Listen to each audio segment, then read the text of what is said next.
And we're live. Hi, guys. Haven't talked to y'all in a while. We totally just didn't have a heart to heart for 20 minutes about how fucked up life can be. Yeah. No. Here I was thinking I was going to be late to the podcast because I was stuck in traffic for about 45 minutes. Oh my god. 40, yeah, it was 45? Yeah. You don't go into where are you coming back from? I went to Common Grounds because I forgot I had put like a pre-order in for like some Marvel Champions things, and they called me like, "Hey man, we're gonna give this shit away if you don't come get it." I'm like, "Oh fuck!" The silent killer.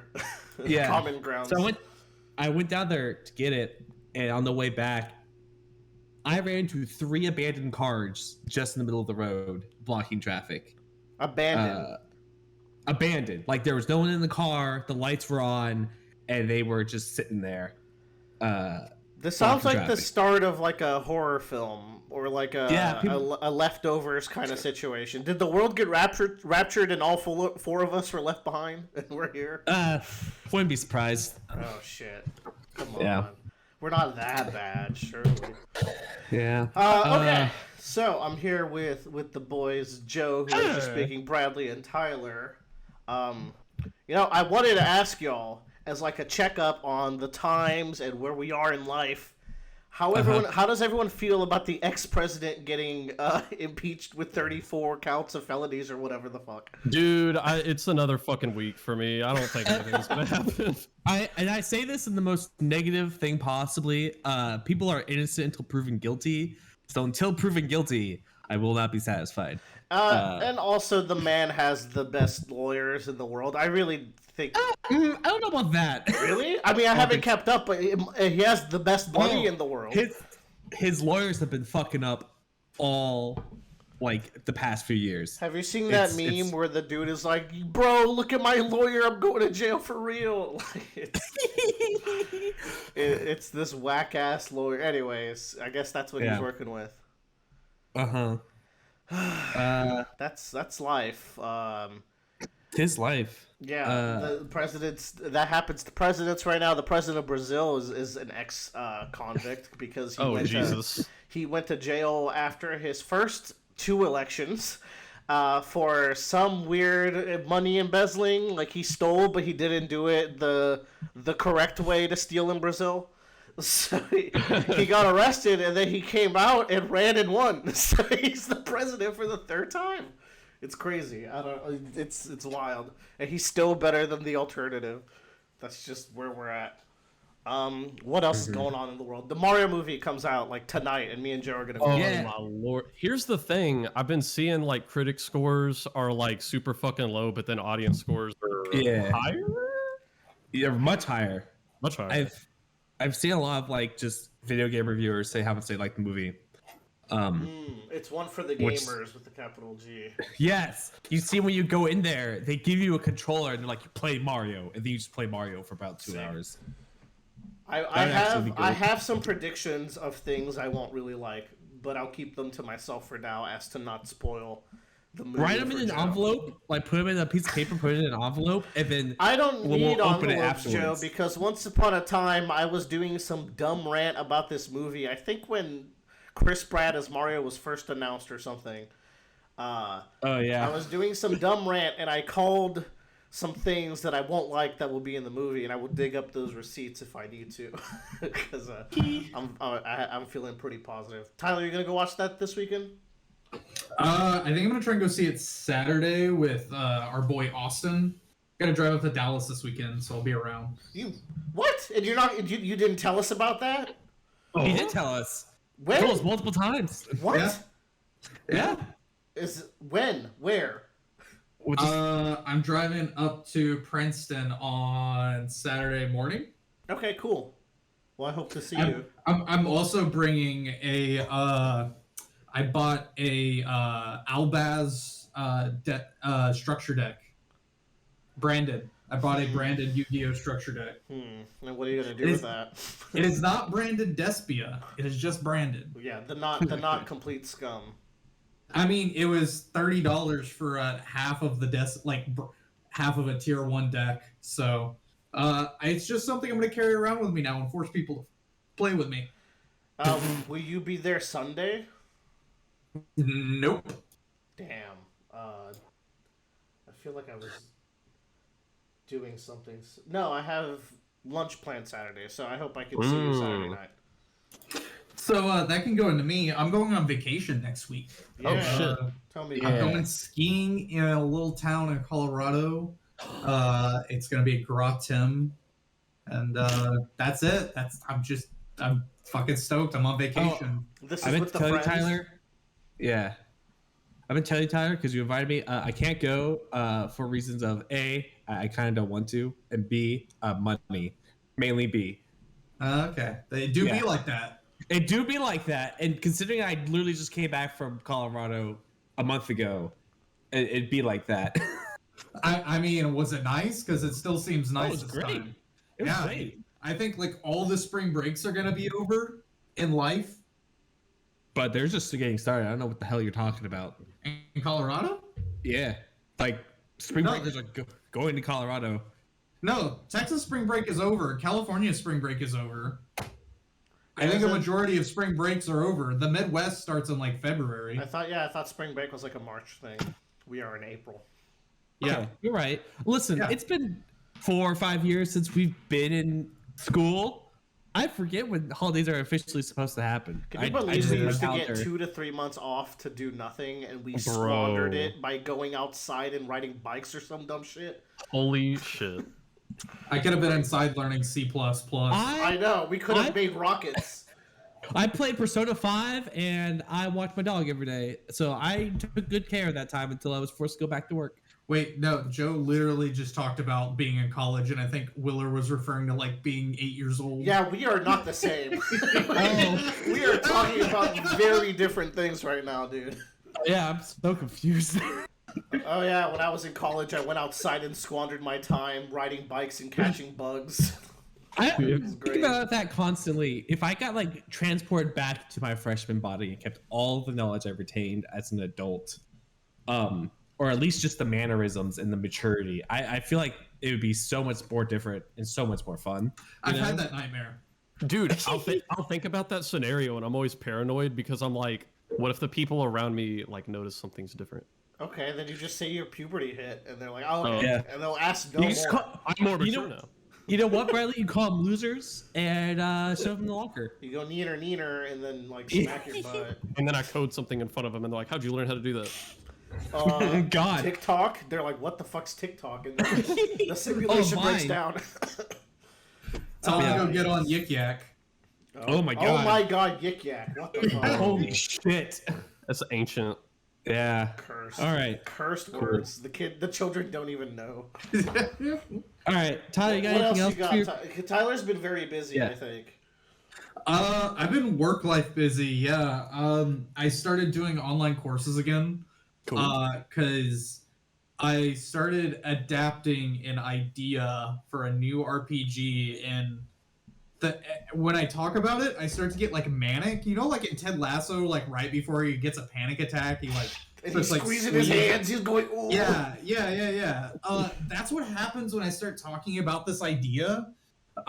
Makes me want to like get up, quit my job, move to Colorado, start an LLC. This is exactly why I don't talk about my ideas, because I get the same antsiness, and I'm like, calm down. You need to pay bills. Relax. Yeah. It do be like that, but this one's a real one, Willer. This is the one. This is actually. So, I got an ad the other day for Alexa or like Google Chrome or some shit or whatever. Thank God. And it was like, do a music quiz, and it just started playing a random like 10-second bit of song just on the Alexa, and a company made that and sold it to the Alexa, and I was just like. Fuckers. It was a good idea. You know how Walter White is actually really driven by the fact that he wasn't part of Gray Matter because he left that company? That's like his real motivation. Anyways, what I'm saying is Tyler's going to start cooking meth. I got revenge. 4 of those, Willard. Bradley, we gotta cook. Whoa. Yeah.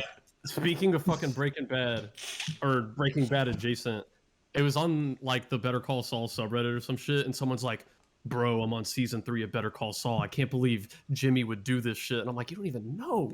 You don't know what he's capable of, literally. That's the chicanery season, right? Yes, it's before Chuck, so oof. Tyler, I've also been working on something of the one. But it requires a lot of writing. So I'm on that like word count per day shit right now. Which I will not be meeting today because I'm going to the movies after this. But I digress. Apologies. Mine is to put it in the stupidest way, so I don't have to go into a lot of details about it. And I can keep it mostly on the down low. It's about procedurally generated content. Oh my god, whatever. I'm not even gonna try to unpack. Hey, no, Willard. I will talk to you about it in a second, or like after this, and you'll be like, "Holy shit, Tyler! If you could make that work, that would be amazing." But make it work. I believe it. But if we start talking about it too much, you will quit your job that you love very much, and you don't just heads down for now. The goal is you save up $100K and then you just don't work for like 2 years. That's the money move. Yeah, but before you do that, you have to be working for 2 years preemptively. So then when you quit, you're already 2 years into your development cycle. You're not even wrong. Before you quit your job, you have to be at a pre-production. It's just so tired. Like, you spent 8 hours of your day having to use your head, and then you have to get out and use your head more, and it really burns you out quickly. But oh yeah, that's how it's done. That's how. If you're not like the guy who made Stardew Valley, who had like a girlfriend kind of just pay for his bills as he developed it, you have to split your time. Yeah, gotta give me one of those. Every time I think of Stardew Valley, I'm like, if one dude can make that game all by himself, I can do it too. There was extenuating circumstances. Then I'm like, I'm not that guy. I am not him with the capital H. Ooh, okay. What else you got, Tyler? I watched a new shitty anime that's the exact same thing as another anime I've already watched. Oh man. So there's an entirely like off-brand genre of isekai. So like isekai, you're like, oh, it's the guy getting reincarnated in the other world and he's like super strong, right? You know? Sure. Like that's what you expect it to be. No. There is an exact isekai genre about a guy who was already strong being reborn with all the knowledge he had in his new life. But like he lives now as like a child, and there's like reincarnation stories, I guess. Yes, there are dozens of these, and every one is the exact fucking same. God. And I've ranted about this before because I had a conversation with another member on our server about like, I was like, oh yeah, this is what's happening in my anime, and they're like, wait, does this happen next? I was like, yeah, and then this is gonna happen. And they're like, are we watching the same anime? No. Nope, we're watching two completely differently named animes. Chuck Tesla. Nope. That's hilarious. Yeah. Oh, it's so funny. It's insane. They're awful. Someone's panda's here. Oh yeah, that is my panda. Oh my God. Good, because we are moving on to Joe's topics. It's me. It's that time again. God, how do I want to start this off? In terms of just board game news, I finally have played every campaign in Arkham Horror, the living card game. Oh, yeah. Me and Trevor, our friend Trevor, I had held out a campaign with him where it's like, I'll do this blind with you, but you gotta do it with me. We have to be consistent. We were not consistent. We got caught up with a lot of life things, of course, but we finally finished the campaign. And we were quite literally, like 1/10 of a turn away from winning. Oh, I thought that sentence was gonna end. We were quite literally one turn away from losing, but no, it was legitimately. Trevor drew the one card that killed him, which left me alone, and I couldn't pass the one test I needed to like leave the final area. And we were like, no, it can't end like this. And it was kind of heartbreaking, but also kind of great because it's just like a horror movie kind of a situation. I mean, it's the descent. That's what you're here for, right? You want that endorphin. You want those vibes. Man, and like the last there's like objective cards, and the last objective card on there, like you just flip it over and it just says one word: run, and that's it. That's cool. How to make any game awesome. One word. Yeah, Survive. your objective, survive. Survive That's what I always told pops him. off. Yeah, that I told Trevor, it's like this is just like survive in like Halo Reach or something. Like you give a one word objective, and it like your kidney adrenalines start going. But yeah, so I finally finished those up so I can rank them. Edge of the Earth was really good. Let's see what else is there. I have started rewatching my guilty pleasure show. I want y'all to guess what that show is. Wait, okay, this is a good question. It better be Golden Girls. No. I will give you one hint. Okay, so I have like two Joe like trivia questions that I want to ask y'all. The first one is this one. What's my guilty pleasure show I'm rewatching? Okay. The one hint is it was on ABC Family. Oh fuck. Wait, Joe. Our things have to sync up because my YouTube algorithms sync up with Willard. I mean, Trevor. What? And I'm rewatching this too. You're watching Modern Family. No. Oh, God damn damn it. I thought I was gonna guess Modern Family No. too. Dude, the thing is, Modern rewatch Family's Modern Family. an actually good show. I would not be guilty pleasure watching that. I would just be watching it. This is like ABC. I don't know, man. Dude, I guess I Modern rewatched Family. all the way through Modern Family a couple months ago, yeah. and it's really fucking funny. But I would get a vein in my forehead, like irrationally, at the end of every episode. At the end of every fucking episode, the last 30 seconds, they start playing guitar, and it's like, "And family is just the most important thing." Like, Yeah. I'm picturing it's Bradley pretty like cheesy. that meme picture of the kid with the forehead veins, and he's like about to burst. That's I Bradley. know exactly what you're talking That's about. that's burst Bradley of- listening to family-friendly, wholesome content. Dude, is that Like legitimately, after a certain, it wasn't like that early on, but after a certain season, every fucking episode, the last 30 seconds, they play some light guitar, and it's like, at the end of the day, family's the most important thing in the whole world. is that like a cry vein or I'm gonna kill the TV vein? Yes. Okay. Hold on. ABC Family. Yes. Melissa and Joey. No. ABC Family shows. The Flash. No. That's that's WB. The This Office. is a guilty pleasure show. No. Two Broke Girls. No, okay, No. we're done. We can't guess anymore. We lost. Once Upon a Time. Okay. I vaguely Yeah. know that show. I didn't know you were It's, into that. It was I watched a lot of it when I was in college. God, this show is just it's just trash. It's so the effects are bad and like some of the acting in it is just horrible. But two things. It's a warm blanket around you, though, isn't it? It is a warm blanket. But two things. Everyone in that show is fucking hot. Nice. It's kind of crazy. Yeah. Number two is like Rumpelstiltskin in that show is so good.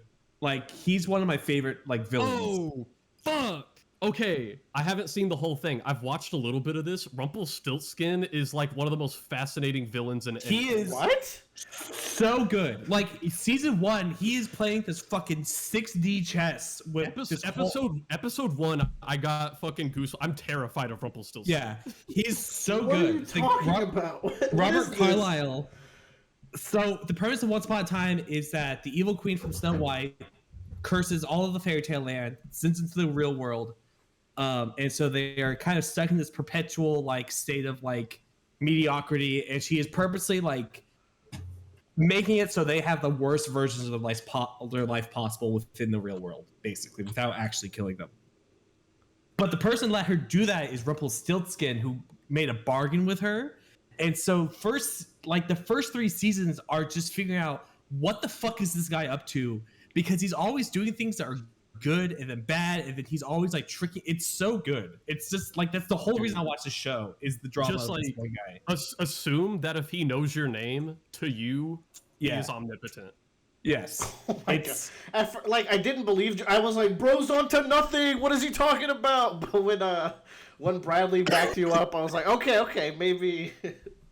I this is- like, and it was one of those things where it's like it's on Disney Plus, and I was just like, "Oh, I'll just throw this on." And then I started watching, and then when Mr. Gold came back on, I was like, "Oh fuck! I forgot why I actually kept watching this show. It's because of this one motherfucker. That's it. And it's like even when I watch it now, I get very excited to see what he's doing. Oh hell yeah! But I'm only halfway through season 1. It's a long fucking show, dude. It's like 26 episodes per season. I think each episode. Oh my god, each episode is like 45 minutes long. Yeah. So that's my guilty pleasure show. I've been playing a lot of Marvel Snap, but Marvel Snap community is in disarray because of one card right now. It's just dominating the meta. I want you to guess what Marvel character this is. I feel like Mr. Plastic.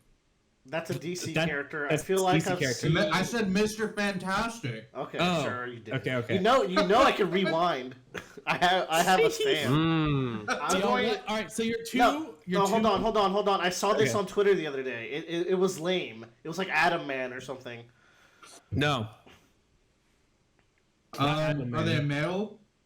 I'm not gonna give you that. I'll give you these 2 hints. Number 1, they are in the MCU. Number 2, they had a movie come out last year. Big Wheel. The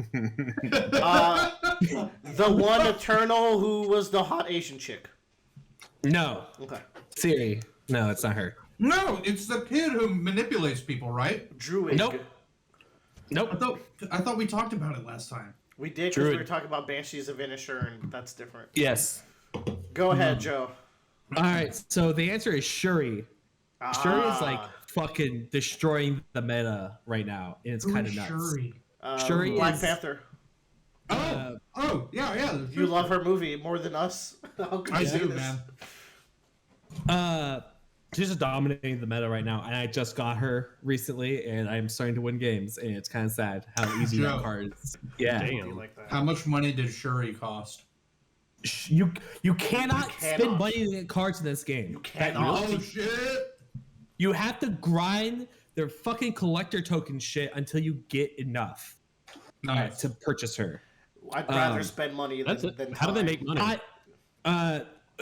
The battle pass, like I buy the battle pass like every month basically. It's like $10. That's crazy that they don't give you the option to spend money. And I'm not saying I don't like that. It's just crazy because like Genshin did the same thing when they made their card game.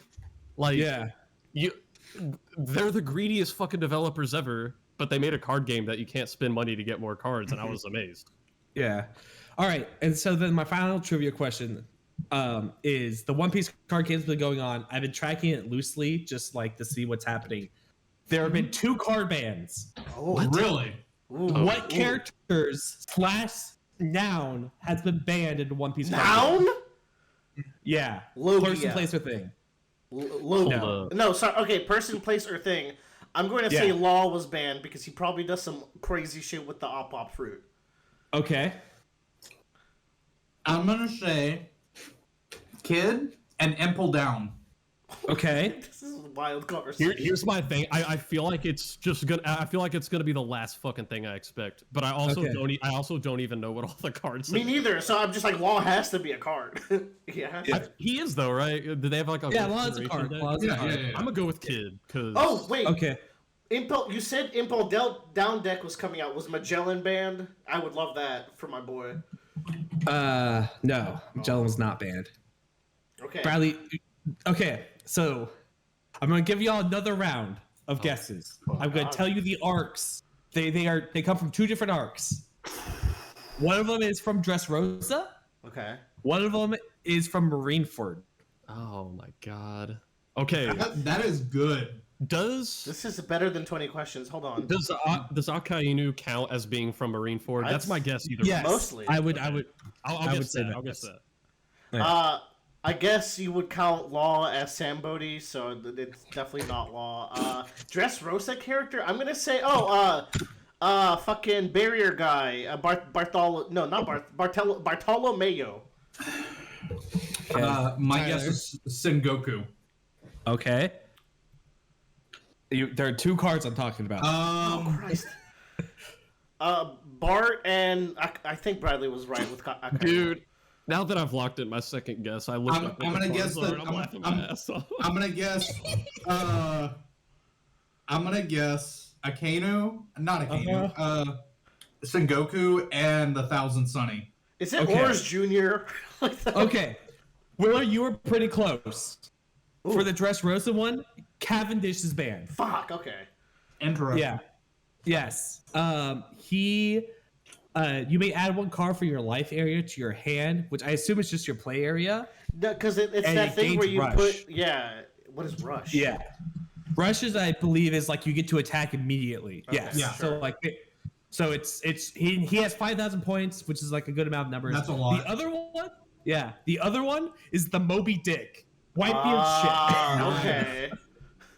Yeah. All right, probably a good support. We're never gonna get to play this motherfucker. That's so upsetting. No, not because they don't fucking. Oh my god, it pisses me off. That's so like Is the game even worth playing?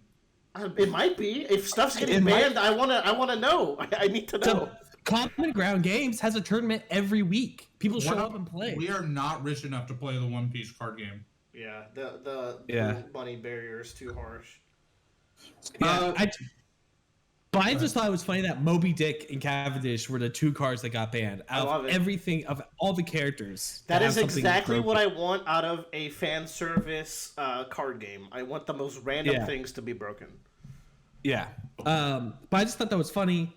Moving on to the actual stuff I have my own topics. I saw the D&D movie. That movie was really fun. It was a lot of fun. I found out it's by the director of Game Night, and I gushed about Game Night a couple podcasts ago. So that's cool. I really liked it. I thought, as like a D&D fan, I really enjoyed it. There was a little like bit of meta narrative going on that I thought was really funny, but I don't know if that's just poor writing or they were just being cheeky. But I could see it being cheeky. But it's a good time. I don't think it's worth y'all going to theaters to see it, but when it comes out like streaming, I think it's really worth a watch, and I'll probably throw up on our roulette wheel later down the line. But Joe, they're just advertising D&D.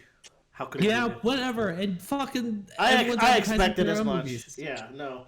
I might throw it on the roulette wheel. That's the only way I'll watch it, because D&D is now a soured experience for me until I do my Pokemon D&D online that will save everything. Online. But it was a lot of fun. That's number 1. Number 2 is okay. So I went to a friend of ours' apartment to go play Arkham Horror, and I got there a little bit early. I was like, I'll go to the Chik-fil-a and just eat real quickly before I go to their place. And I went in and I sat down at the table and I ordered my food, and I sat there and I look up and this fucking robot is just coming towards me with my food on a tray. And I was kind of freaking out. And then it came over and I took the food off, and then I had to give him a high five to send him back to his location. And he left. I ate my food and walked out the door. I walked into the Chik-fil-a, ordered my food, and got my food and ate it. I didn't interact with a single fucking human being the entire time. No one even knew I was there, basically. That's what I'm talking about. The perfect crime. Months ago, I went on like a date to the Korean. You know that Korean Asian spot? Revolving sushi? No. The Asian market area in Richardson or Richmond? Which one is it? Richardson. Anyways, there's like a Korean barbecue place where you are served by the robots, and that was my first exposure to robots. Now, there were still servers. Being in a Chick-fil-A is a little scary. Yeah, I was really freaked out because I was sitting there. That is a God-fearing establishment, so if they're letting the robots in. Ooh. Yeah, God has blessed the robots. I guess. But yeah, they don't fear God as much as they fear $15 an hour. Yeah. Oh God, that is so dark. This is so utopian. But yeah, that's me. I hope y'all like Joe's Trivia Corner. I might do it again later time. I did. That was a very unexpected gimmick. I love it. Yeah. But yeah, that's me. Joe got to talk about card games. I want to talk about real quick. Okay. Master Duel has entered a hard tier 1 faction because tier limits were released today, which was a tier 0 deck in the latter half of last year, early this year. They didn't get as long in the spotlight as much as some other decks, but they're very notorious for winning the game turn 0, which means that if they don't go first, they will still win and be able to play during your opponent's turn before they even get their first turn. So like there's something in the game known as like FTKs, which are like first turn kill, which is where you deplete the opponent's life points to 0. But a turn 0 win is like you're doing your first turn and then your opponent counters your first turn before they even get a turn. What the fuck? Yeah. And don't forget, Bradley, he's trying to get you into this. ZTK, 0 turn kills. So he actually put me on the right track to like do some of the solo stuff to like earn stuff to make cards and like learn the archetypes and shit. I booted up the game and immediately went into just like PvP. In the first couple games, like I died on the first like turn 1, dude gets like 2 3,500 monsters on the field. But I was like, this game is bullshit. But then the first time I did that, I was like, felt so good. It felt so. Yeah, this game's fucking badass. That's the thing. It's the dumbest. It's the best. So Tyler has been dooming about this format to me for months. It released in Master Duel with some limited cards. It's not gonna be that bad. I think he's overreacting. No. Plus, Here's Tyler, you're thinking of metas that have side decks and shit that people can adapt more. So I think people will just build the anti-tier deck and just run that.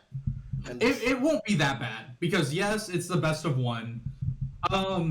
B, like it's not gonna be tier 0 and it never will be because people in Master Duel don't know how to play real Yu-Gi-Oh, and that's just facts. Like people can't read.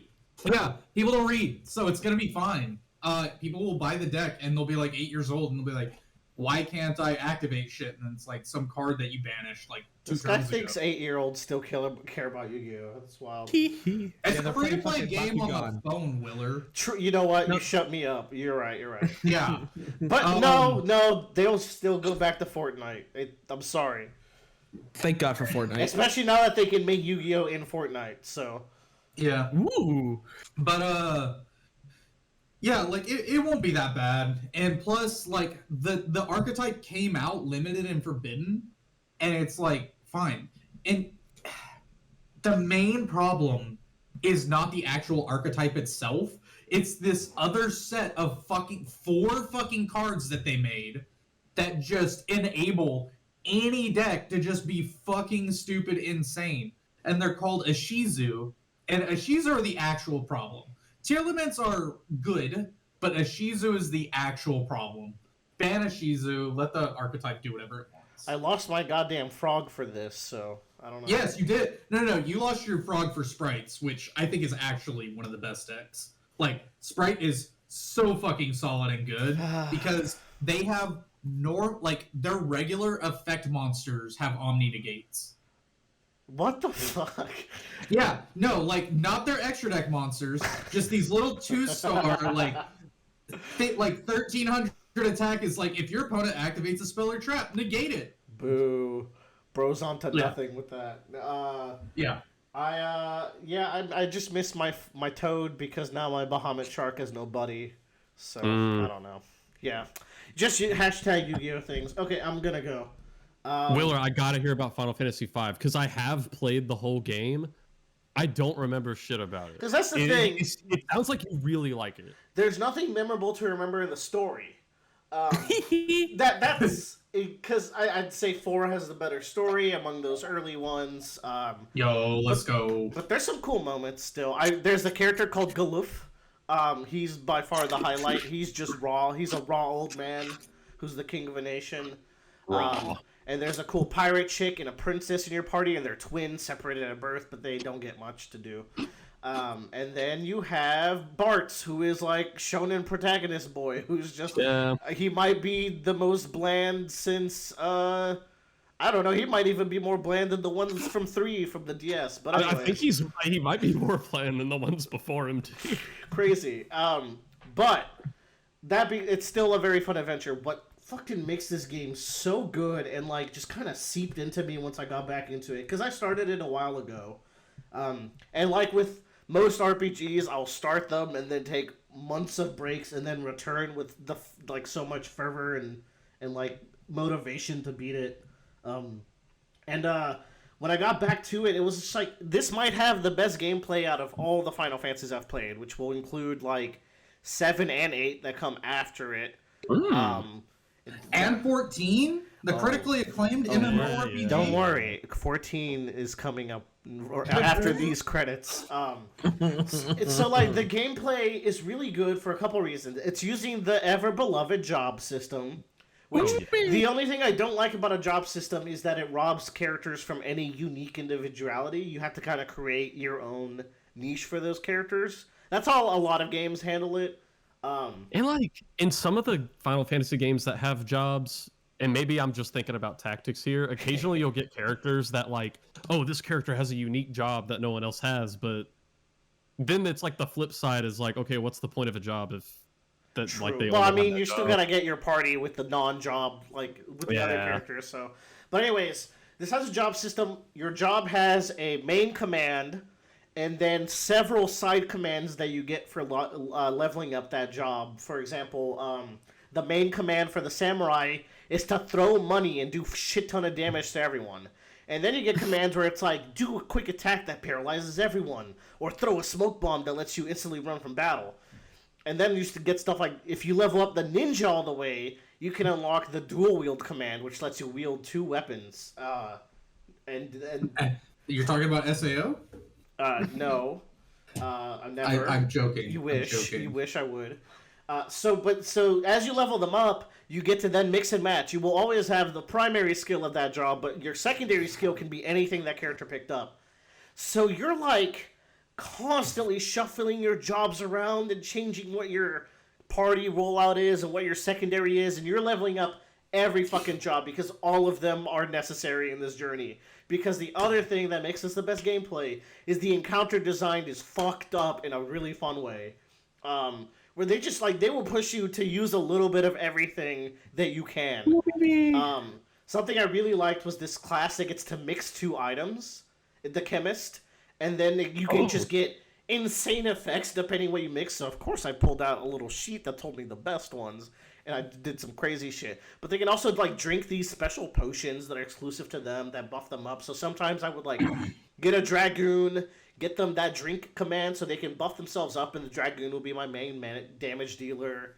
Then you got your time mages and your black mages and your white mages. And of course my favorite always is the blue mage, because blue mages are the class that if you get hit by certain enemy attacks, you learn them forever. So they have like this wild array of just a bunch of nonsense skills, and then like 5 incredible skills you will always use, and then all of these situational ones that when they pop up, you're like, I'm so glad I have this. So I made Bart my blue mage because I'm so glad I got hit one time by that one ability. Oh, there's more, Joe, because some of these skills you need to go out of your way to control or charm an enemy to get them to use skills that they otherwise wouldn't. So you have to like raise your Beastmaster so he can use the control command to control the behemoth, so the behemoth can use the skill on Bart so Bart can learn it. It's just so much to juggle, but it's so fun. I like the idea of like, hey man, listen, we need to go out in the woods. I need you to control this goblin for me. All right, what do you want me to do? I need you to fucking hit me as hard as you can. That's exactly like what? To learn one of the best the 2 best blue mage spells are White Wind that heals your entire party for whatever your HP currently is, which could be a lot because those numbers get high, and then Big Guard, which is just a fun name to say. That gives you shell and protect and haste and float. No, not haste. Shell, protect, and float. So it's just like your whole party gets all the good defensive skills, and you're just good to go. Oh, man, just thinking about it. It's really fun. The only thing I didn't like was having to play on the iPad, and just today, or like yesterday, they announced that all of these Final Fantasy pixel remasters are coming to consoles as well. So. Oh, that's the thing. I think I told you I saw that announcement and I was like, Willer is probably like, I really wish this came out. Well, it came out in time for 6 whenever I get to that. There you go. Yes. The one that matters. I have a serious non-shit question. Okay. Please. You did describe Bravely Default.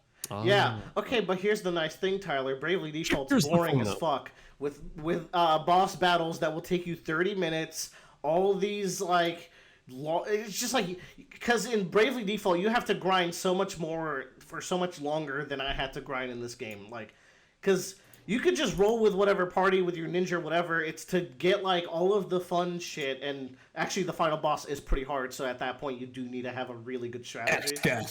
X death, dude. That cutscene with perfect the turtle. RPGs. Perfect RPGs for me are ones where there's minimal grinding.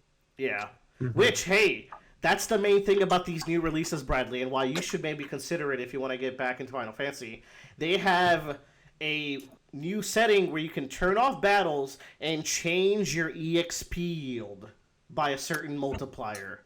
Okay, that's the thing. I was talking shit about these releases because I thought that they just didn't change anything, and this is the 50th fucking release of the same game. No, but the Pixel remaster looks beautiful. Like, aside from the actual sprites themselves, the effects they use for the attacks, like, this is a really pretty looking version of those games, I will say. And they fixed a bunch of bugs. Really? Now, Tyler's mad because I'm explaining Bravely Default. Yeah! Like, you're still just explaining it! No, you're absolutely right. Yeah, I don't know. It just wasn't 80 hours. Also, like I beat this one in the same. Don't forget, I played 30 to 40 hours of Bravely Default, which is how long I was playing this game for. Basically. What difficulty were you? You were playing on like easy in Bravely Default. Too, I would right? switch from normal to easy depending. Okay. Because that was the best way for me to not have to grind. But then it's like it's not even about that sometimes because the game wants you to learn those side abilities, so it kind of wants you, like, the fun is kind of if you mix and match those parties. So playing it on easy and not grinding means I can't, like, experience that either. So it's okay. You're damn. You know, you're right, Tyler. I'm not complaining because you didn't do it. I'm asking because I genuinely am curious what those differences are, and if the amount of time until you get to the fun is what's the difference? And I'm like, that's a huge thing. No, you're right, because Bravely Default was also just fun. I guess I just wasn't in the mood for the grind at the time. And I don't have your copy anymore, so never mind. I was going to say, maybe I'll pick it up someday. But, shit, I forgot about my main topic. Do I? No, I don't. You took it back. God, I don't recall I did. You gave it to Austin? Oh, man, I don't know what I did with that. Oh, shit, I'll check after this. I've been worried. Because there's hours on that cartridge. I forgot about a topic for today. I'll bring that up later. Let me. But anyways, it's really fun. I just like gushing about it a little bit. It's up there with 7 and sort of 8 and 7 Remake in this nebulous favorites of mine right now. It's got the best gameplay. Again, it's better than 7 and 5.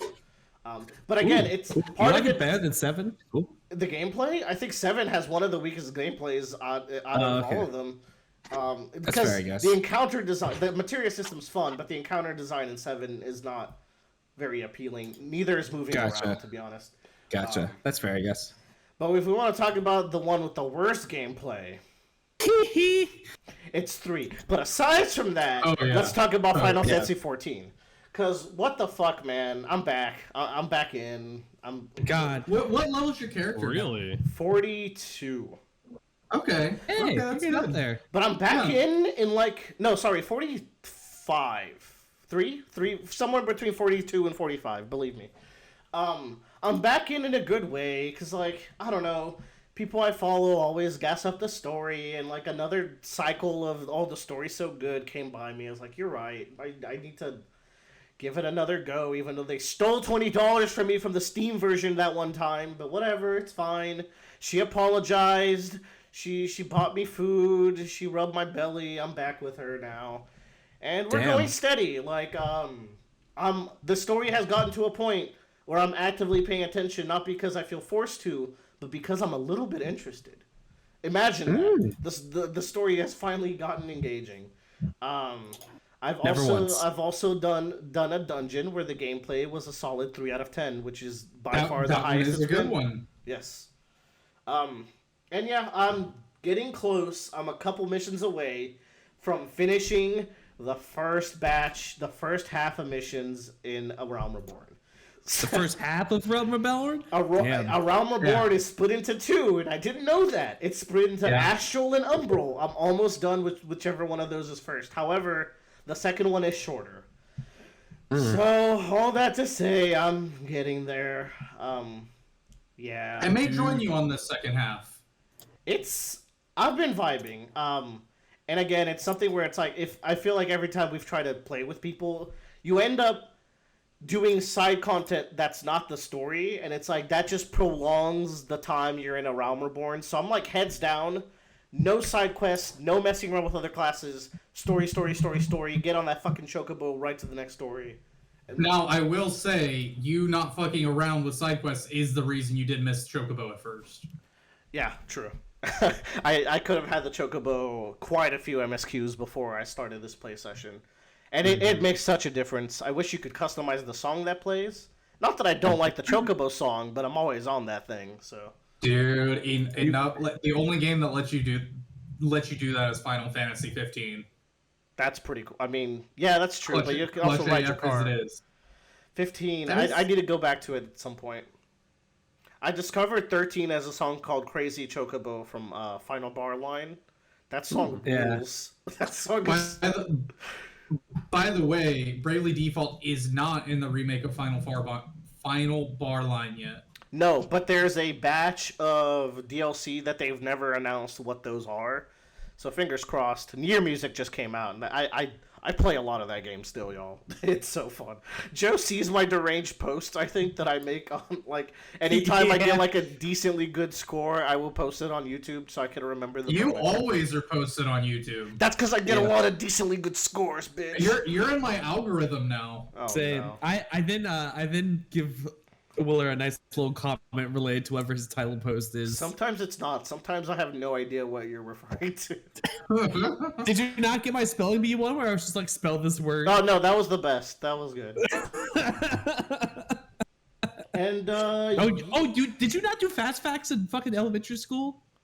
No, I don't think so. Plus, if you did, it might have been first or second grade where I was not in the America. Oh, no. I was doing fast facts from like 3rd to 5th grade. Some damn. nonsense like that. I don't think we did that in the Dallas. Did y'all do fast facts? Bradley and Tyler? I have no idea what you're talking about. Yeah. We had to like. I did fast math where it was like in kindergarten. Where it's like in kindergarten, they're like, you have 2 minutes to solve 100 problems. No, we had like a whole tiered system where like you would try to beat whatever level you're on, and that would unlock like a next quiz for the next time. So every child was like moving at a different progress, and some kids were like, "Yo, you guys are doing divisions already? Fuck!" And you're trying to catch up. That's kind of basically what it is, but like they were like, you have 60 seconds to do 30 math questions. And they were generally like all like basically like the 9s or the 3s or the 4s. Like they're just like they go. Oh, I had that shit. Multiplication tables. I failed every single fast facts quiz I took, except for like the 1s and the 0s. Like I just panicked every single time I took those fucking tests. And they were like a decent size of my grade. I cried every single time when it was fast facts today. Joe. Joe, it's okay. Weird question. Did you read in kindergarten? I read in kindergarten? This is Tyler's favorite question. No, did we talk about this last podcast, or am I crazy? I think it was really recent where we talked about how children, you thought it was so weird that kids didn't know how to read. Yeah, people couldn't read in kindergarten. That was weird. That's weird to me. I'm gonna be real honest with you. I was a space cadet until like the 2nd grade. So like that Joe from like before 2nd grade was basically a nebulous being that was still being coded by God. He kicked me out the door too early. Yes. Yeah. So I all I know is I could read, and I got a dinosaur book off the shelf one day, and I read that whole thing by myself on the way home, and my dad was really impressed, and I was very, very Now, kind. I was a nebulous mold, but at least I could fucking read. Come on now, there's standards. Like you had to learn how to read to play Pokemon. And not everyone played Pokemon, and that was their mistake. I will say I was fucked up one time because like the GBA graphics weren't great. No. And I was playing this Harry Potter game, and when you have to like collect a certain amount of items to go to Hogwarts, and one of the items you need to get is a robe. But like something happened, and the bee got flipped, so it looked like rope instead. I was like, "What the fuck do I get rope in this stupid wizard town?" Like. That's good. That's good. Wait, hold on. Speaking of young children, I'm gonna steal this real quick. This is really cool. More life shit. Go. Oh God. My nephew learned how to drive. He's about to turn 3 this year. They gave this child a steering wheel and pedals with the gas and the brake. And this kid is drifting in Mario Kart on the Switch. He is like using items and avoiding hazards like shells and oil spills so he can go faster. The kid can't say yes or no yet, but he can drive in Mario Kart. I'm gonna be real. Oh my God, Tyler, that is not. Go, you first, Joe. If that kid can't pick me up in an Uber, I would probably leave. I would walk. He understands the difference between a gas pedal and the brake, and that's really when you said he can. So do a lot of people. That's why accidents happen. Like Joe, I don't give a shit. Joe, you're talking about a 2-year-old right now. I need you to simmer down, buddy. You need to understand that when you're talking about a 2-year-old. No, everybody, really calm down. About my nephew. What you need to understand is that Tyler introduced the story by saying his 3-year-old nephew could drive, and I pictured the irresponsible parents putting him on the steering wheel. And then being like, tell me when to press the brake, buddy, and then they would like. Shh. I did that when I was 4. You got clickbaited, okay? I did. I don't care. I'm in the video now. You're part of my algorithm. All right. Oh Christ. Anyways, I wrote nutrition goals. I think I was like on a health kick when I wrote this, but I don't remember what happened. So, I hope. Okay. I think the takeaway is I hope you guys are eating healthy because I've been good. Oh no, God. I need to do better. I signed up for that factor thing. I think the reason, Willer, that our friend Austin had such high fatty foods is because there's a keto version of my Factor. Fucking God. Is that what happened?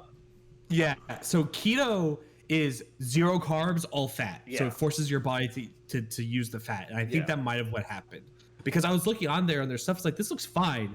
And then I saw the keto option. I was like, that is fucked up because I was so excited to hear that it's like, oh, it's great. And then he showed, basically, guys, he showed us that like his foods had 95% daily fat intake, and I was like, what? I've never seen a number that high on food ever on anything. I feel like I throw up. I know. Yeah. It turns out, I think Joe just cracked the code. It was the keto version, so that makes more sense. And I can understand if like you don't know what keto is. Like why you're like, oh, it's a healthy diet. If I eat that, I'll be fine. Keto is you like need to really commit to keto though, because like you need to like change your body. It's fucked up. It's that's not for me, dog. I just want to throw in some fucking chicken parmesan that's low fat and low carbs and eat it and call it a day. My man just said chicken parmesan with low fat. Anyways, here's my fucking strategy. If I get fat enough, my body's insulated from danger and germs and stuff. So like that's what I'm gonna be doing. Bradley, are you eating okay? I'll check food check on everyone. I am, but I couldn't get fat if I wanted to. Bradley, can we switch bodies? It's way too easy for me. I want a cool beard. Yeah, I will gladly take the cool beard. I will give you my cool beard if I can get your metabolism. I will gladly give it to you. All right. Also, I've become a hot sauce fiend, but I'm about to talk about hot sauce for 40 minutes. And that's my hot sauce talk, and I'll cut it out. Yeah, there we go. We actually talked about it for 40 minutes. Wasn't that great, guys?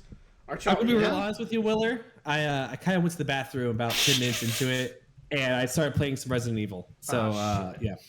Well, okay, we'll start over. Okay. Bradley, you have Divinity. You played that a little bit. So, am I talking about Divinity? That and Golden Girls, if you will. I have been watching Golden Girls. I was telling Willer, holy fuck, I'm 26 years old, and I'd never watched Golden Girls before because I'm like, it's about old ladies, and it was made a long time ago. There's no way it's funny. Guys, I laugh my ass off legitimately like at least 2 or 3 times an episode. I feel like that's a good amount. It's pretty good. No, it's fucking funny, but here's my real deal. In my household, we've been playing Divinity Original Sin 2. Your SO? Yeah, and I've never beaten the game all the way through, but I've beaten the first 2 acts like 5 times. Yeah. Here's the thing. I still find new stuff every time I play through it. And this time I got pissed at myself because the first act of the game, like not the first act, but like the first like part of the first act is escape from Fort Boat. Yeah. Well, I mean, yeah, whatever, the fucking boat. but you got to escape from Fort Joy. And I've done it probably like 4 different ways at this point. The first time I ever did it, I was like, I'll just walk right through the fort, kill every motherfucking guard. Took me like 2 or 3 real life days, but I did it. Walked out the other side. Then there's also like, oh, you can do this quest line, eventually unlock this cave, kill some fire slugs and shit. Dude, there's another way through the fort. It legitimately takes like 30 fucking seconds. And I got pissed at myself. You can climb up this ladder, move a box, and climb down the other side actually in like 30 seconds. Wow. I was like, what the fuck? I had to fight crocodiles for teleportation gloves.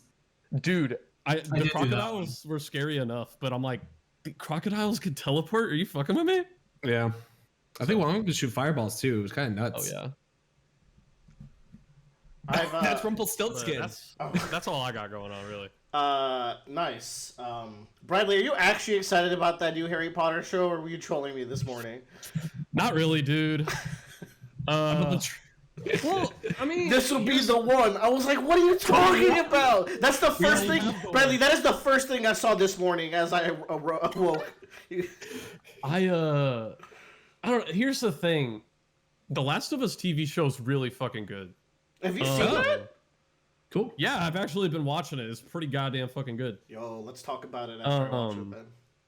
Hell yeah. So, I don't know. I'm like, maybe if they adapt Harry Potter, but what I'm worried about, like, maybe if they adapt Harry Potter, it'll be good. What I'm worried about is, like, is the Harry Potter franchise too tied to the actors who were in the movies? Yes. Yeah. I think so. I don't think people will accept another Harry. I mean, look at Star Wars. People went fucking nuts when someone else played Han Solo that wasn't Harrison Ford. Even though it was supposed to be a younger version. Like, it's too ingrained in people's brains, I think. Yeah, I just don't see it working, and like more like JK keeps doing more dumb shit and losing more and more like of her diehard fans. So it's I think it just can't work anymore. I don't know. Tyler, you were saying? I was gonna say if it's too ingrained in the actors, maybe the content isn't worth it. I mean, you're not wrong. Again, this is a Harry Potter podcast, so please elaborate. Oh yeah, we gotta reset the clock because we finally talked about Harry Potter. We talked about it last time, I think, and the time before with the video game. God, we don't escape. Why is this happening? All right, Bradley, your life's been lovely. Anything else? That's about it, man. All right, cool. Let's move on. Joe, you had like a thing. What is this? Dredge? Yeah. Dredge is a new indie game. Shocker, I know. Joe played an indie game. I'm actually shocked. Dredge is a fishing game, and I don't mean the Joe Lloyd bullshit of like every game's a fishing game. I mean a legitimate, like you're on a boat and you go fish, stuff. The setup of the game is you're like a fisherman and you get a job to go and fish for these local, that's like atoll. And then it turns out there's some weird Lovecraft shit going on. Very Darkest Dungeon kind of feeling of stuff happening. Like you go out into the sea and you fish and you come back to the dock. The mayor's like, hey, good on you for fishing. Don't stay out past sundown. You're like, why? He's like, don't do it. You're like, okay. And then spooky scary stuff starts happening when the sun goes down. Like you start seeing stuff in the water. So while it is a fishing game, it is a fishing horror game. It is a fishing horror game. Cool. Yes.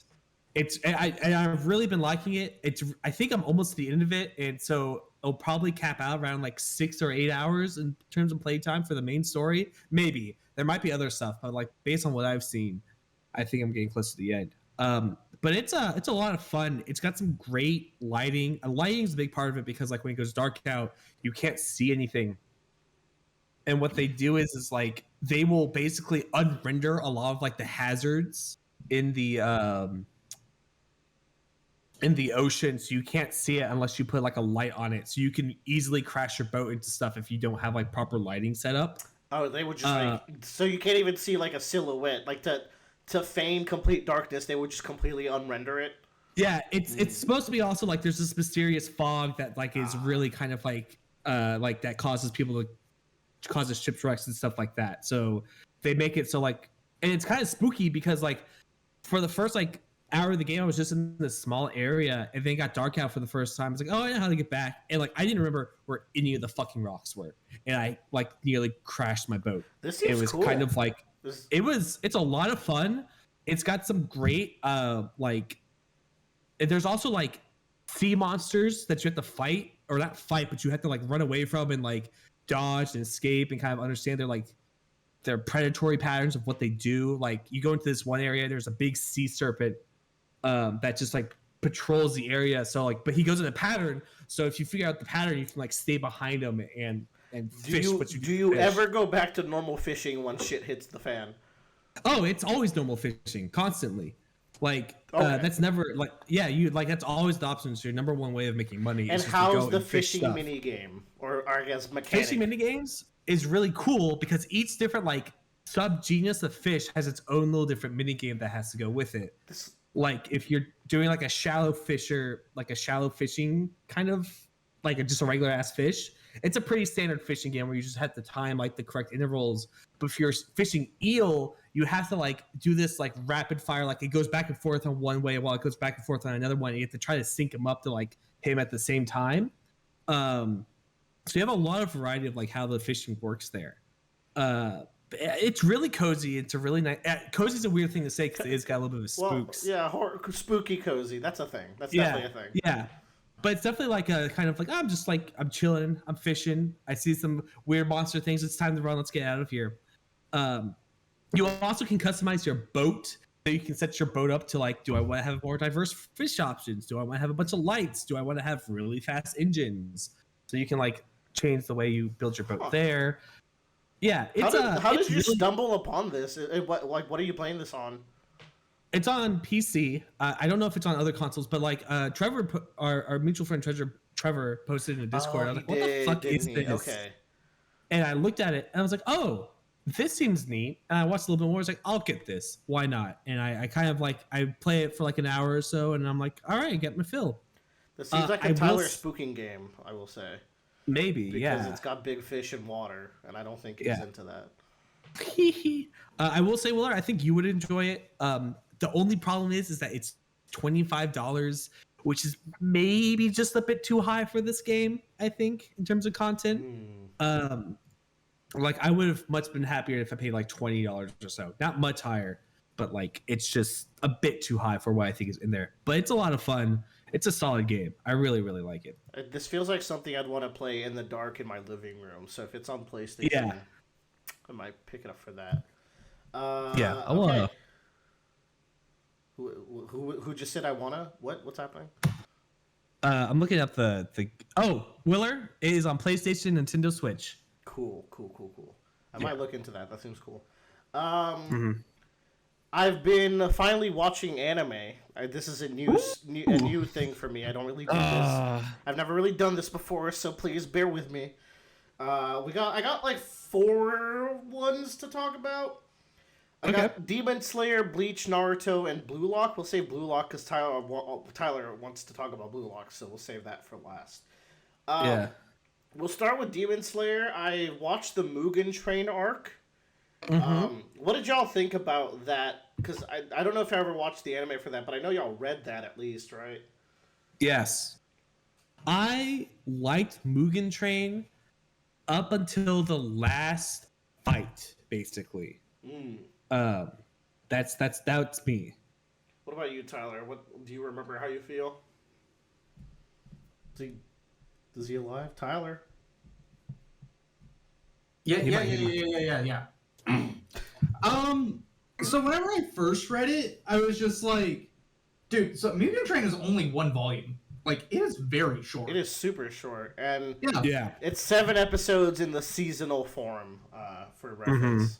So, like, it was just, I was like, oh, yeah, that happened. The highest grossing film fucking ever. That's what kind of, like, makes me scratch my head, because the plot is so thin in Mugen Train. Yes, it is very thin. And it's just the best selling movie of Japan ever. Like, it's crazy. Yeah. It doesn't really pay off until, I guess, later on in the way manga. later.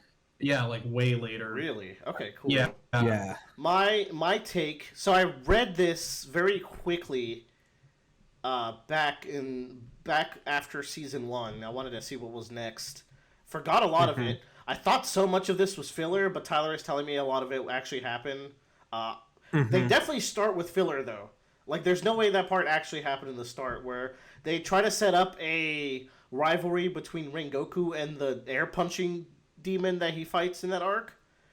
And yeah, 100%. That's just a herring. Yeah, that's just a herring. Well, they set that up so that that fight has any narrative Goddamn sense. Yeah, like yes. And like as a narrative structure, that thing is the wonkiest thing. My thing with this arc is, I like the start. I love the dream stuff. I kind of like the train guts, not too much, and I do like the Rengoku fight that Joe doesn't like. What I was really noticing, and like, I was like, I don't think Demon Slayer was like this before. The villains are extra shallow in this arc, because in the other arcs they would make you at least feel bad for them, in some way, or like try to humanize who they were, if I remember correctly. In this arc, it was like the most trite, like most whatever villain dialogue. There's this sequence where the train like demon, the sleeping one, is dying and like looking at Tanjiro as he's like passed out, and they're doing the cheesiest, worst monologue that like I've heard in a while. It really put me off. Yeah, it's because the arc is not about demons or even Tanjiro. It's about Rengoku. Yeah. Yeah. But the thing is, like, even when I read the manga, it didn't even. I went into that not thinking it was about Rengoku or. Because even if it is about him, it doesn't hit. Yeah. Either way. It misses a narrative note. Yeah. It kind of actually like really frustrates me about Demon Slayer, because it's I feel like a lot of times in Demon Slayer there's a lot of check marking that this author wanted to do and knows about. Perfect segue into the other two series, actually. But yeah.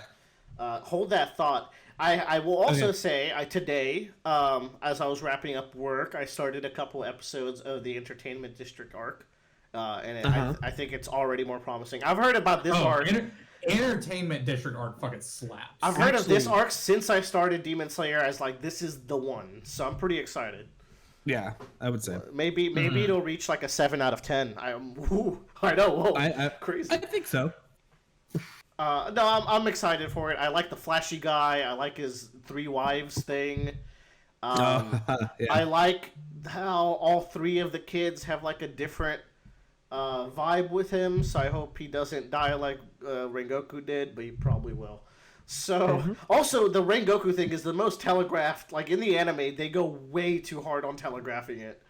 The death scene was good, but whatever. Did you know they made a Red District arc movie? Oh, really? Yeah. Yes. Wait. Was it a season then a movie or like? Yep. Like, I think that's what they're doing now. Because they're also made the arc after that movie, and then they're going to do it as a season. Wait, what? I believe so. Yeah. No, they did the Village movie. Like, they've already gone past the Red District arc. Oh, I didn't know that. Is that on Crunchyroll? Because I don't think it's showing. But anyways, it's after the Red Light District. No, it just came out like a month or 2 ago, and people were upset because it was like essentially 3 episodes long, and 2 of those episodes were recap. Oh my god, they are milking this. Oh, shit. you're right. Okay. Now, to be fair, they go dummy crazy with the animation, so it does like. I'll give them that much. It's hard for them to make what they're making. And then that leads me. So someone I was like, there's a Twitch streamer that was streaming himself go through One Piece. It was good. It was cool to like tune into the streams and see their takes. I like people that have good analytical takes. They just got through Marineford, which was devastating for them. So delicious. I'm always down to watch people react to those moments. I won't spoil anything for just in case, but you know the ones. They also started Naruto recently, and I was like, shit, I should revisit Naruto, because I've been thinking about Naruto a lot, and it's really positive thoughts. And yeah, I've been reading a little bit of Naruto and thinking about the stuff to come, and it's like, I think growing up, I didn't value the good parts of Naruto as much as I should, because the first arc of Naruto is crazy good. Like, I think this is the strongest start of any shonen series I might have ever read. When you say first arc, do you mean the waterfall village, the or land? do you mean Yeah, the the land trail? of waves is insanely good arc. Wow. Yeah. Kishimoto popped off. And then like it stays very good throughout the pre-time skip, as I recall. And I like a lot of post-time skip arcs, but that's also where like some of the worst flaws come in. And I think I remembering those a lot and not thinking about the genuinely good stuff that Naruto does. Yeah. So I'm kind of on a Naruto kick these days. I'm Date Bayo, believe it. I'm into it. Cool. Believe it. I was bitching with Willer about Boruto a little bit. Yeah. And how the show fluctuates through like peak spikes. And those spikes are only when the old Naruto cast comes around. Do you ever get the sense to revisit Naruto? Because before any One Piece, like I think Naruto was your bread and butter, like your main anime. I've watched Naruto like 2 or 3 times. Like I've gone through it like a healthy amount. Yeah. And I've played the games. You know, like Naruto. I'm happy it ended. I wanted Boruto to be good, but Boruto, I guess if people want to stan it, it's like Boruto's now going through the same shit Naruto has to go to, but had to go through, where he has this being inside of him that he can't control, but the being inside of him is like the evil moon guy, and he's always evil, and it's just like, I don't want to see this I can just go read Jujutsu Kaisen if I want that dynamic. Like it's so much better there. Yes, it's just not good. Like it's just not. Yeah, I have zero interest in ever checking out Boruto. Like, even if like people say, "Oh, the final arc of Boruto was peak fiction," I am not reading that shit. I'm sorry. Which leads me to the other. So you were saying, like Joe, like these things are just check marking, and that's like what's beautiful about that kind of older era. I think of big long Shonen Jump series where it's like, no, we're gonna take our time. There will be a lot of shitty moments, but there's going to be so many peaks to match that. And I think there's something really cool in that. And I'm doing Bleach for the first time ever. So my exposure to Bleach was watching the anime growing up when it would air on Toonami. And I caught a lot of the Soul Society arc. So I had like opinions back then. The manga's a different beast. I'm having so much goddamn fun. And I'm like, whoa, nobody told me that it was this good. Kishimoto. Really good at drawing, and I think Kubo. I'm sorry. No, yes, he is. Actually, I actually think his initial art style is very different from what it becomes. What he's really good at. So I said Naruto starts with the most banger first arc ever, right? Bleach starts with a bunch of episodic, like Monster of the Week fights, which is a much weaker structural start, but. Kubo's making up for it by being really smart about how he introduces the main cast. We're slowly getting introduced to the main cast. And I know a ton of Bleach spoilers, so like I can see the seeds he's planting, so that's actually maybe kind of helping.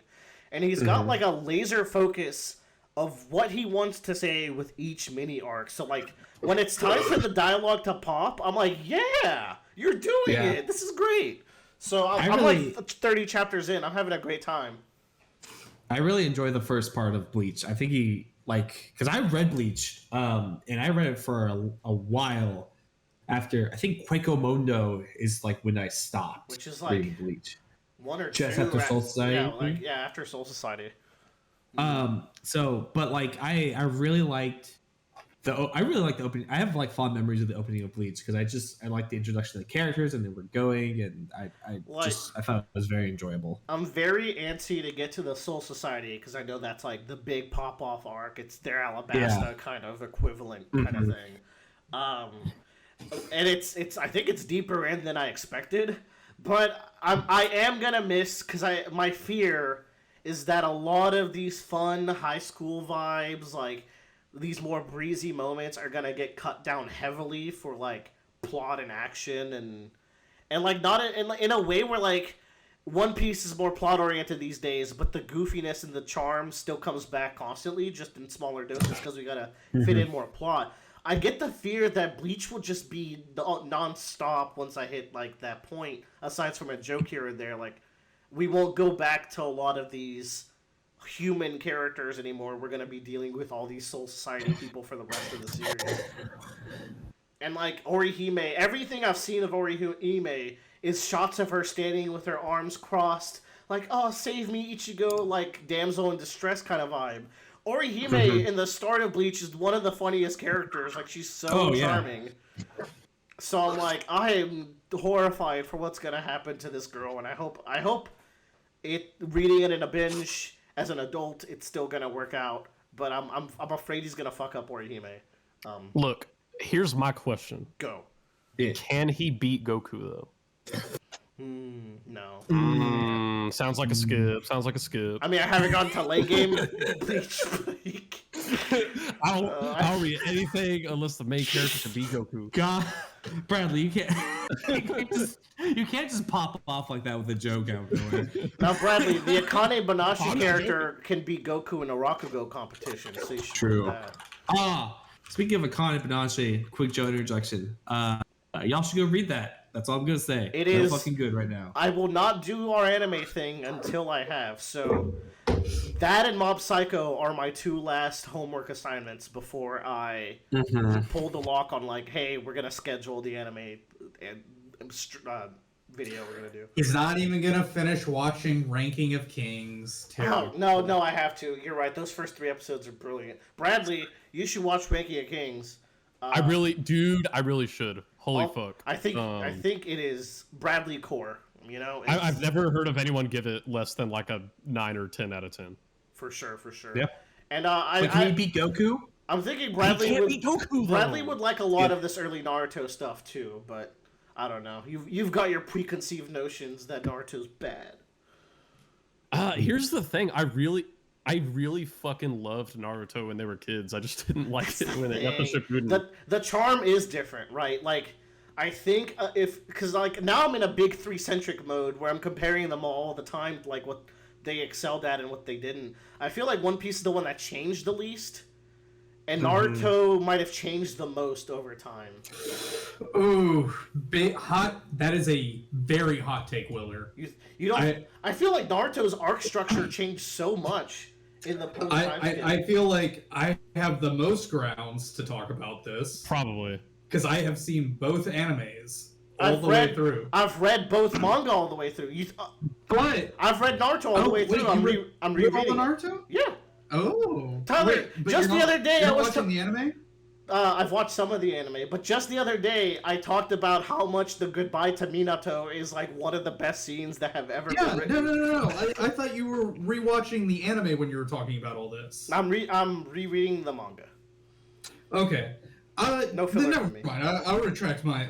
No, but go. So you think Naruto didn't change that much?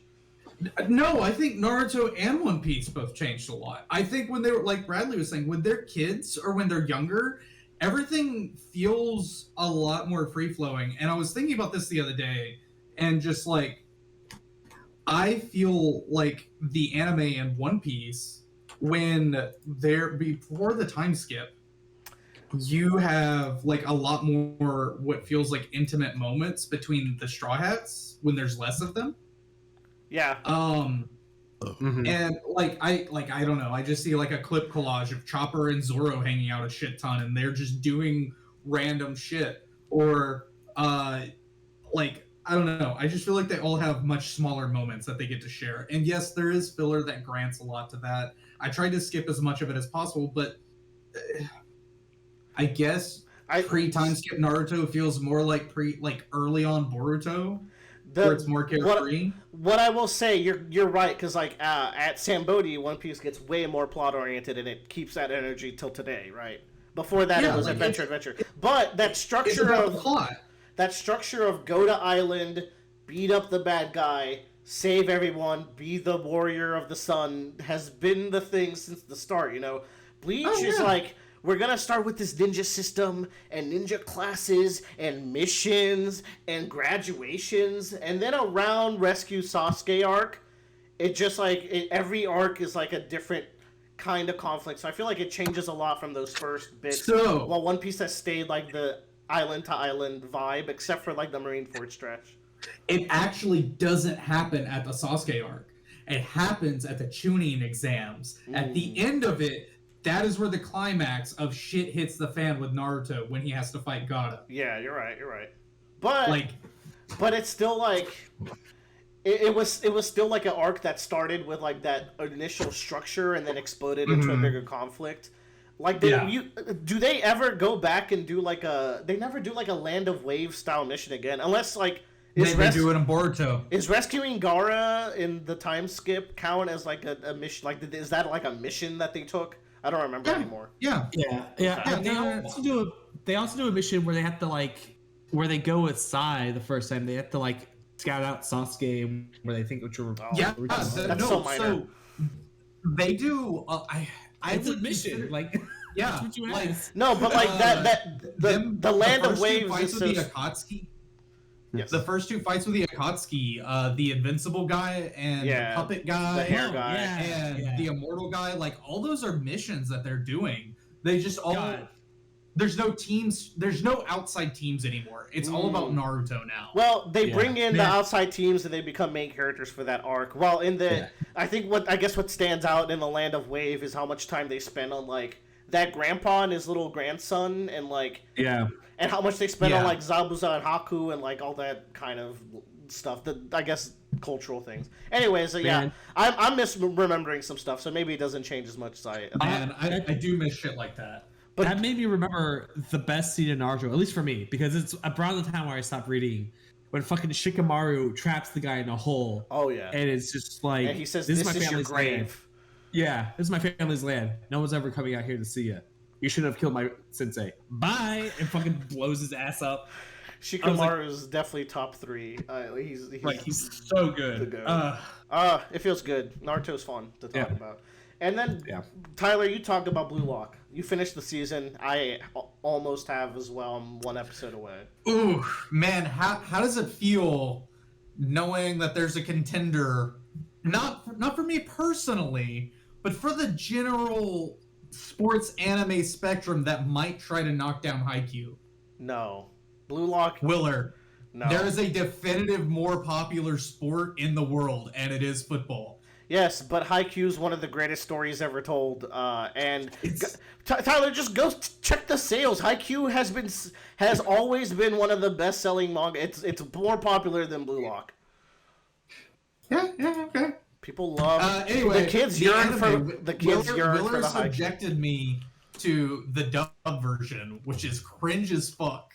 The show is cringe as fuck. You're just having to come to grips with it.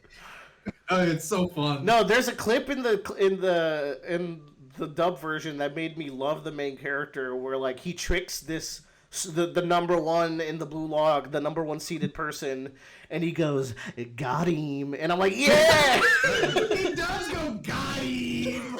It's so good, and that's the dub experience. They'll throw a "got him" in there to make you feel it. Got him. He says it like he was going to earn an Oscar for the line read. It was so good. It was fucking lit as hell. Tyler, what did you think of the season? You've been a very big Blue Lock stan. It started off weak, to be honest, for me.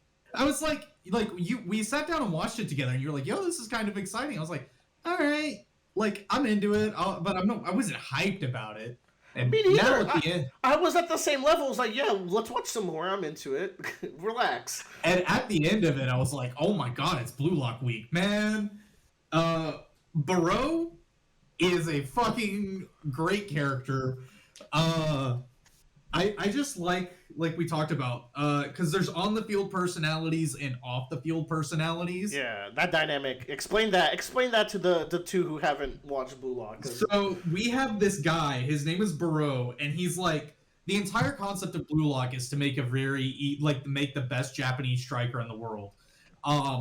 And the guy who's got all these players here, his name is, I don't even remember his name, but he's all about oh, you have to be the most egotistical striker in the world. His name is Ego. That's his fucking name. Okay, I thought it was, but anyway. yeah, so like they have to be egotistical, they have to be selfish. They're like, I'm gonna score only, and like they have multiple rounds to pass, like these tests and exams. And they played against Barreau, and he was like the only person on the other team that scored. Yeah, this is early in the season. Yeah. Yeah, like he was their only loss in the first round, and like the guy just scored all the goals. But of course, out of the first round, they end up winning and making like it out. But Barreau makes it through because he scored the most goals like in that section. So he's just like this really like he calls himself the king and everybody else donkeys. Donk. And he's like, Tyler, I should have sent you the clip of Isagi saying, "Go ahead, donkey." He says donkey like it's a slur. It's so good. Yeah, but he's like, oh yeah, he calls everybody like shit and everything. And then there's this one episode, y'all. I'm not being homophobic in any way. These two guys are so fucking gay on the field. They keep looking at each other in the most like seductive ways and looking at each other and licking their lips, and they're like, I'm gonna devour you. There is no homophobia here. This is the gayest show I've ever watched. And I've watched Will and Grace growing up. This is gay. There are femboys in this show that are doing like I love backflips and Chigiri. shit. Chigiri might be my favorite character, even though he doesn't get one of the much. guys talks about like he's asking the other guy about the beauty products he uses on his hair. There are half episodes that are dedicated to cleaning and hair routines. In the subtitles, Tyler, does he use the word glam a lot? Like, is that the word? Okay, it's really funny. I like that guy. Cracks me up. Yeah, like this show, they talk about devouring each other with the R, like with that rolled R. I'm gonna devour him, and then like it feels like some fucked up gay soccer Ouroboros where they're trying to eat each other's skills. It makes no sense, but it's really funny, and it's fun. It's a good time. There's psychopaths on the field, and then you'll have like the half episode in between a match where it's the most wholesome shit ever, and they're like all the best friends in the world, and then they go back to the field and they're trying to kill each other. It's weird. The guy who is like I'm the king on the field is an OCD neat freak off the field, and they call him a maid. Which leads to a lot of good gags. I really like the after episode skits. They're really funny. And they involve that a lot. I also enjoy the season of Blue Lock. I will get the negative out first. I think the philosophy and theming of this show is so whack. I was like, am I missing something? It's like, because are they just using words that are fancy and it's going over my head? So I looked into it. Everyone was like, no, you're thinking about this more than the author. There are no themes. It's just fun soccer battle royale. It's like, okay, I just want to make sure I'm not like missing something. The problem with that is there's a character who is a very obvious author self-insert, the ego guy we were mentioning, who is like running the program. And what this guy does is act really cool and really mean and rude and tell everyone they're stupid for thinking the way they do and being like, soccer's supposed to be like this and it's gonna take this and this to create the greatest soccer player. He's a fucking dweeb, and I get the feeling that the author was a second string striker in high school who had a really bad temper, and he's kind of fueling it all into this character. It's probably not the truth, but that's the vibe I get when I see this character. So if this character, like, the whole purpose is when he shows up, he's going to spout the themes of the show at you, and the themes are bad, then I think I have the right to say that character is really stupid. So I mean, that's my main thing. Fair. He's not a main character. He's very much a side character. He's one of the more consistent parts of the show. I will say everything. All the other characters I like quite a bit. They're all fine to good. And yeah, the dynamics are great. I think my favorite character, I don't know. It's hard to pick. They're all pretty solid. I like them all for different reasons. There's not a character where I go like, oh, this is just a complete shit character. Mm-hmm. Wait till you get to there are gonna be some very new interesting characters when you get to that last episode. Really? Yeah. I didn't watch it because it's not dubbed yet, and I do this while working on other stuff. I put on Blue Lock. So in the very last episode of the season, they introduce like 10 new main characters. Oh, so I was like, they introduced the 5, like the voice crack, the like the greatest players of all time. Those 5. So there's more on top of that. Yes. Okay. Oof. The last episode of the show is mind-boggling. I kind of predicted where this show goes, and I was very excited to predict it. I accidentally spoiled myself. Like, I did a quick Google of something, and it was like Googling Worm all over again, and you read the first sentence of the wiki, and it's like, oh yeah, X is so-and-so, and they were a character that were killed brutally by this other character. And it's like, why do you lead with that in the first sentence? It's important. It's about Worm's about suffering. That's the theme. Man. Yeah.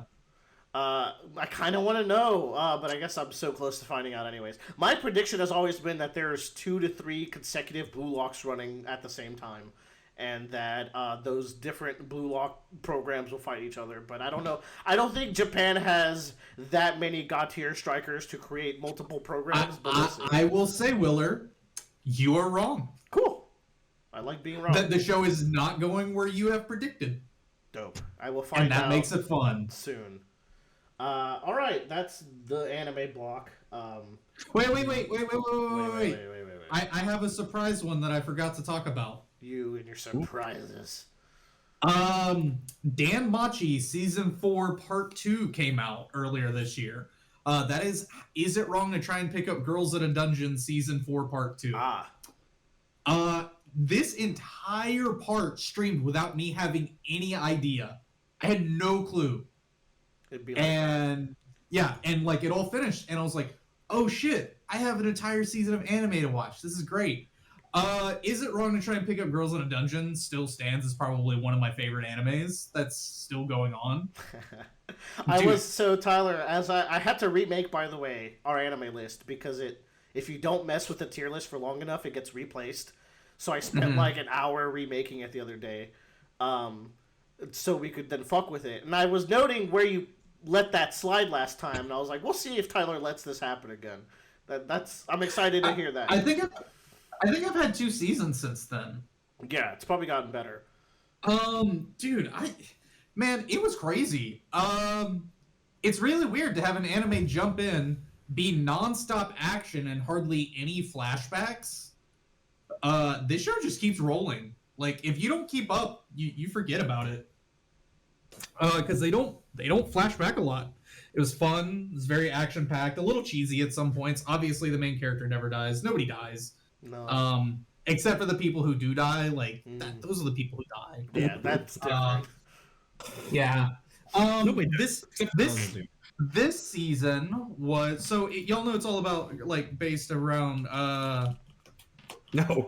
Greek. It's all based around Greek mythology. No, it's not not explained isekai. this. Yes, you did explain this. Yes, you have explained this. Yeah. And all the characters are like based off of characters from Greek myth and everything. They bring in some other like mythological figures in there, like there's like the nine-tailed fox and shit like that. So it gets like to a fantasy section at some point because it is all just mostly fantasy. But this season was about a character called Ilion, which is they're a part of the Apollo, Cassandra Ilion, and it's derived from the Princess of Troy and a prophetess who is cursed by Apollo to never have her prophecies believed. So like they're doomed with like visions of death and shit, and no one will believe them. Yeah, and nobody believes them. So the entire season 4, it's broke. Like the last 2 seasons, they broke the norm of what the entire world is set up to be as. And then they broke it again this season because like it's all about delving down into this dungeon type thing. And this NPC character shows up, and he reveals a plot point that was revealed to us in the first season by another side character. And then he blows up the dungeon, and like the AI dungeon gets mad at I just call it the AI. It's like some type of living being or some shit. Gets mad at him and summons an immortal like monster and it just like kills like 30 people in 2 seconds, those people do die. And we see them like graphically get slaughtered. Oh, good. Like those are the people that do die. Like they had an entire episode this season of like it was half of it was a flashback episode, but it was a flashback we hadn't seen before. Like they're telling a story. It was an entire cast of main character level characters, but like you look at them and you're like, those are disposable main characters, you know? And they are just brutally fucking slaughtered. Like, I was just kind of like, oh, damn! Like, it shoved like a claw through this girl's stomach, and she's like still punching it and screaming, and then the claw like slowly rips up her entire body, and then you see it like fling away. I was like, yo, this is a kid's show, man. Like, holy shit. Is it though? Is it though? Apparently not. The purpose of the show is to pick up girls in the dungeon. I don't think that's something you dude. This show is not even a full-on harem. Like he has a good mix of guys and girls in his like his main 3 party members. It's 2 guys and a girl, and it's man like can't be bisexual. Yeah, man. Well, like, no. What Tyler's getting to is that not everyone loves the main character, I guess, and there might be. No. I like the main character. He's fine. No. I mean, like romantically love. Huh? Okay. Never mind. Anyways, that's Dungeon, the classic. Yeah, classic Dungeon. I'm going to basically skip Rogue Emerald by just quickly saying that it's a Pokemon randomized roguelike, and I think it's perfect and is maybe my favorite Pokemon game. And now, Willer, do you feel like the balance? So I did watch a recap, like 2-hour video of it today, so I could try and talk with you about it more. Christ, you could have just played around. In 2 hours, you could have played around. No, during that 2 hours, I was working, dog. Like okay, that's fair, what I watched fair, while I was working. Do you feel like the balance is really there? Because in games, like in mods, so like I'll say, because you've played Pixelmon off the top of my head, that game is a balance. A better example could be ROM hack, like Pokemon ROM hacks, which are very good, but they are like made to be very hard and make you grind and like work for it. Are you asking like the balance of difficulty? Basically? Yeah, is it really only for like hardcore people? I would say no, because you can customize so many of the settings, and just make it way easier on yourself. The average settings are pretty fucking difficult, and Mr. Pokemon himself cannot beat an average setting run yet. Now I've only done one run with the whole every gen unlocked though, so I haven't gotten back to it since. But you saying that makes me feel like it is an above average difficulty. Like it is just designed to be hard for hard's sake. But okay, let me put it this way though. I get good progress in every run pretty much now that I kind of understand how it goes. But I do crash and burn around batch 7. It gets pretty fucking hard. Now the thing is, the runs end up being so quick that this has the ultimate like one more, like like a good roguelike would. So the quick setup of it, is it like kind of like you're in like an Elite Four-esque complex and you're just given Pokemon? Yeah, I was about to say, if it's like a whole fucking region, it is not a region. So you are you have a home base that you continuously unlock mechanics for to like pimp out your Pokemon.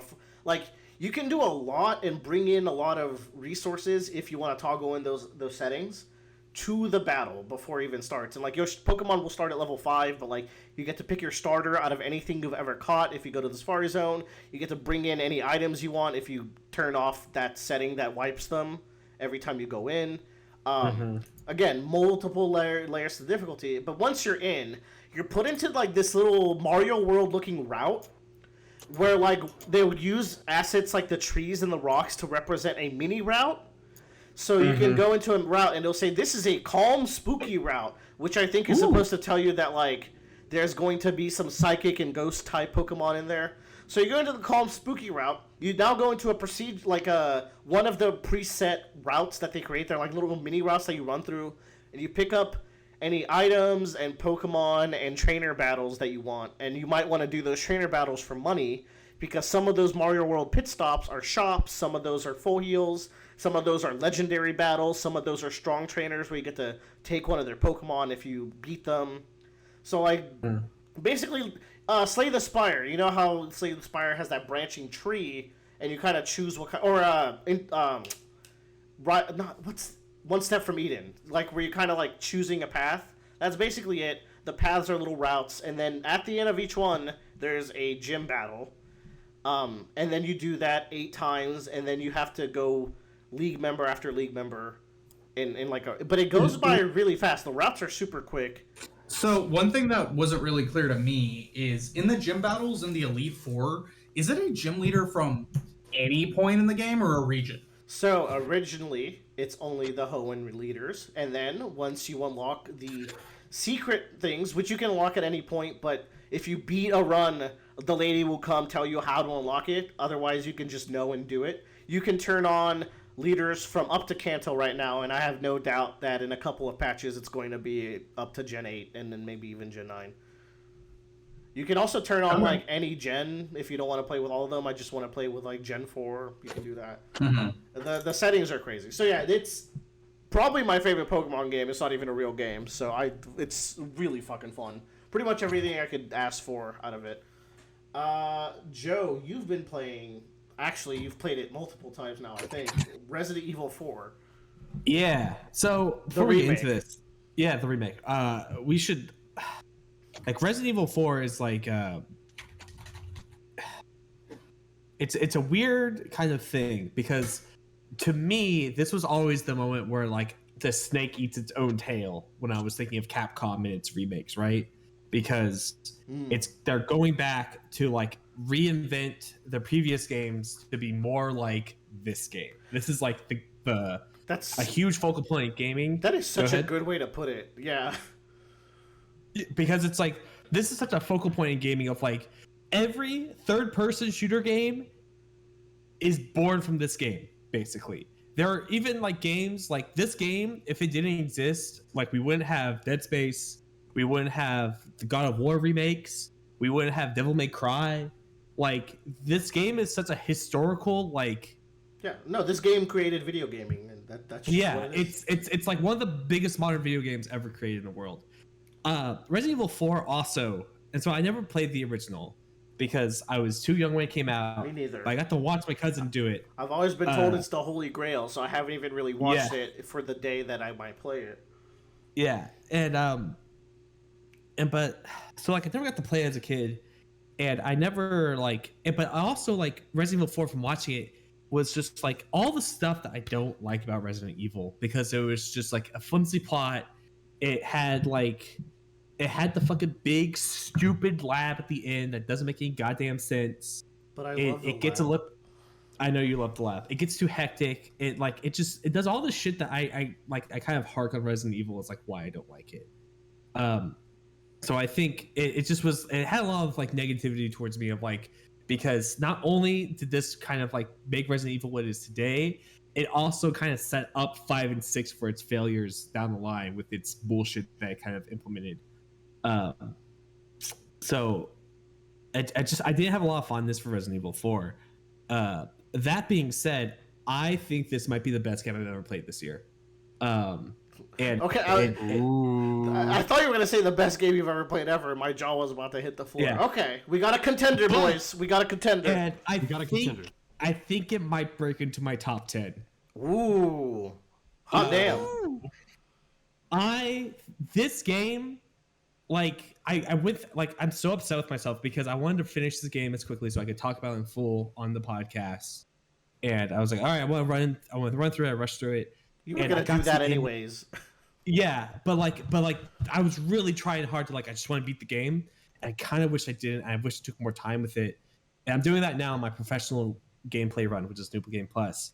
But it's like, and like I mentioned this before, this is the point where the snake eats its own tail. Like we've come full circle. How does Capcom take the thing that basically gave them a huge shot in the arm for this franchise and really kind of set the standard down set the standard for a bunch of other like third-person shooter games. Did they just put like a bunch of juicy barbecue on that tail, so when they ate it, it was good? I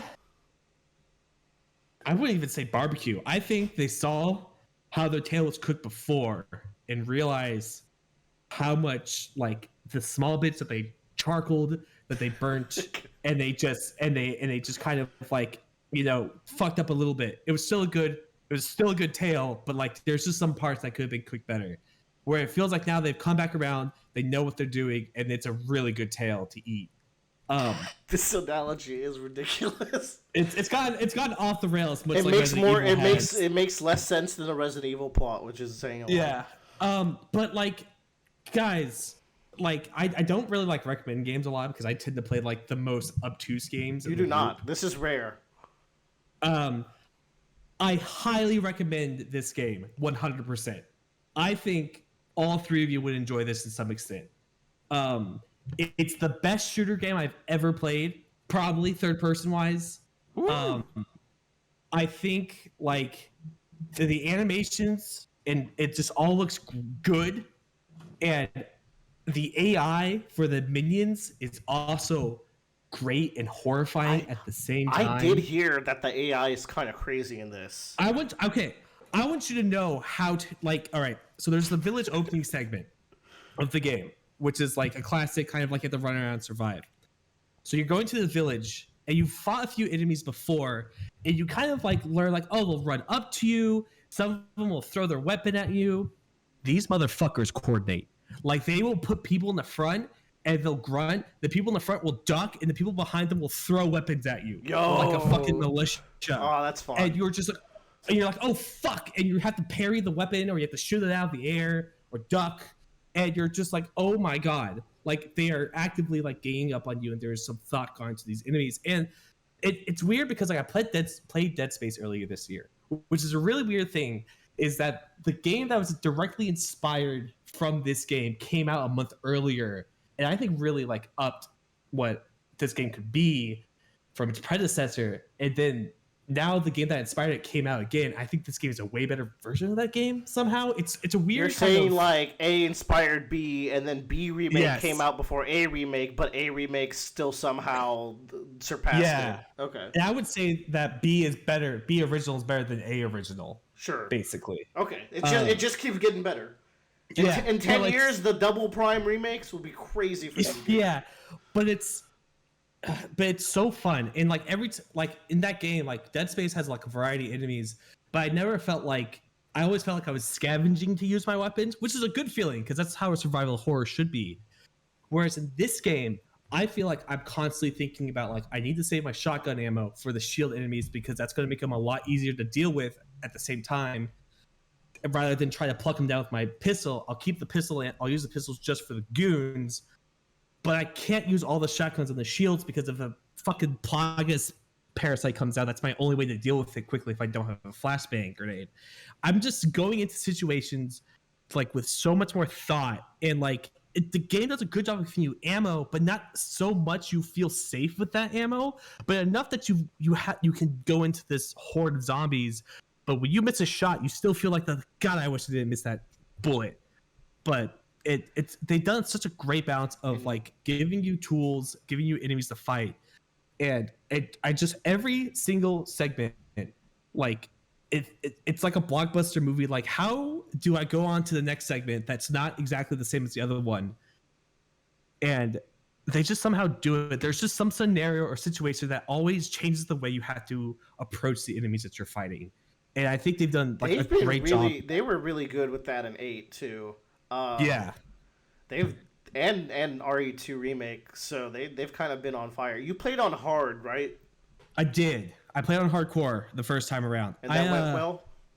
It went very well. I would say the only part in hardcore that I really struggled were with the bosses, I think. I think that's the only problem I had, but I also want to chalk that up to like when I was playing with some of those bosses, I was really sick. I was not feeling good, and I think that like it like really hindered my ability to like figure out what I needed to do.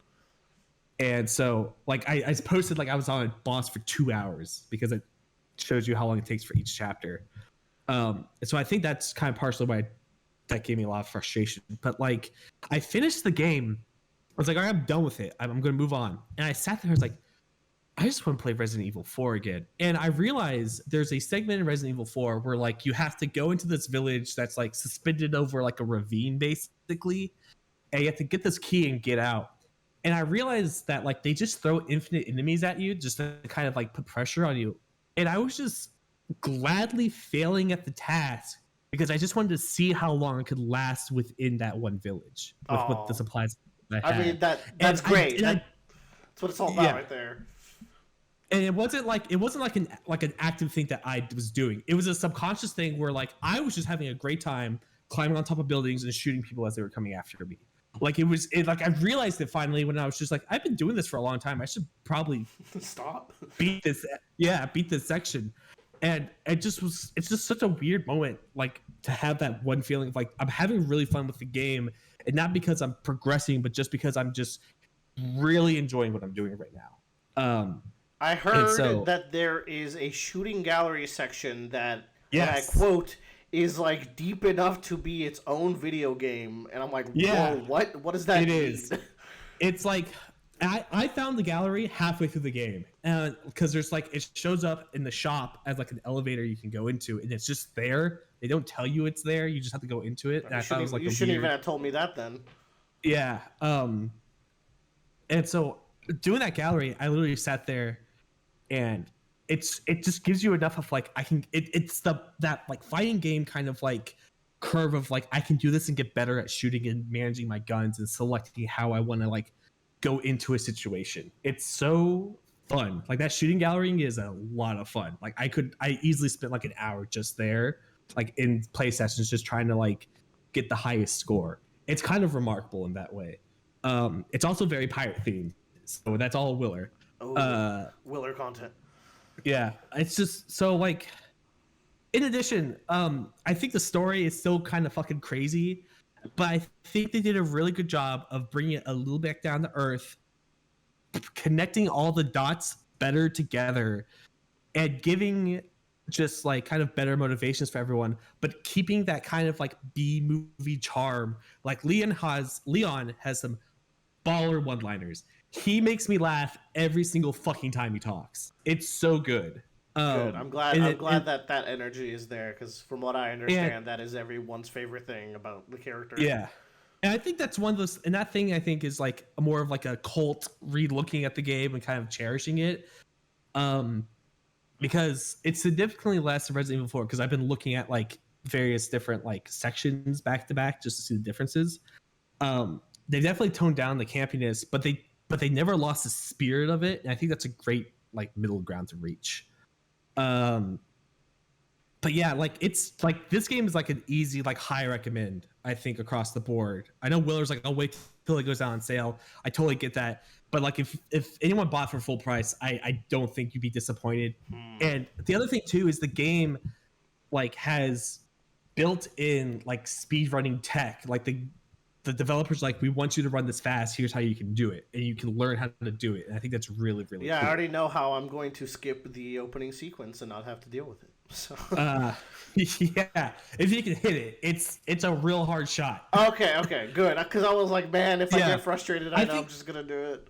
I think you actually need a sniper to make that shot. Because I tried it with a pistol. Yeah, it's for New Game Plus only. I gotcha. Yeah. I know, Bradley, you've played like one Resident Evil and you did not like it. Was it 7? Yeah. Yeah, where you're like at the Hicks house. Yes. The Hicks family. Mm-hmm. Out of curiosity, like, what made you stop playing that? I don't know. I just wasn't feeling it, man. It just wasn't doing it. I feel like, I don't know. Maybe I don't have a baseline for how Resident Evil games normally go. To me, whatever the story is in that game, I think was kind of too slow of a burn.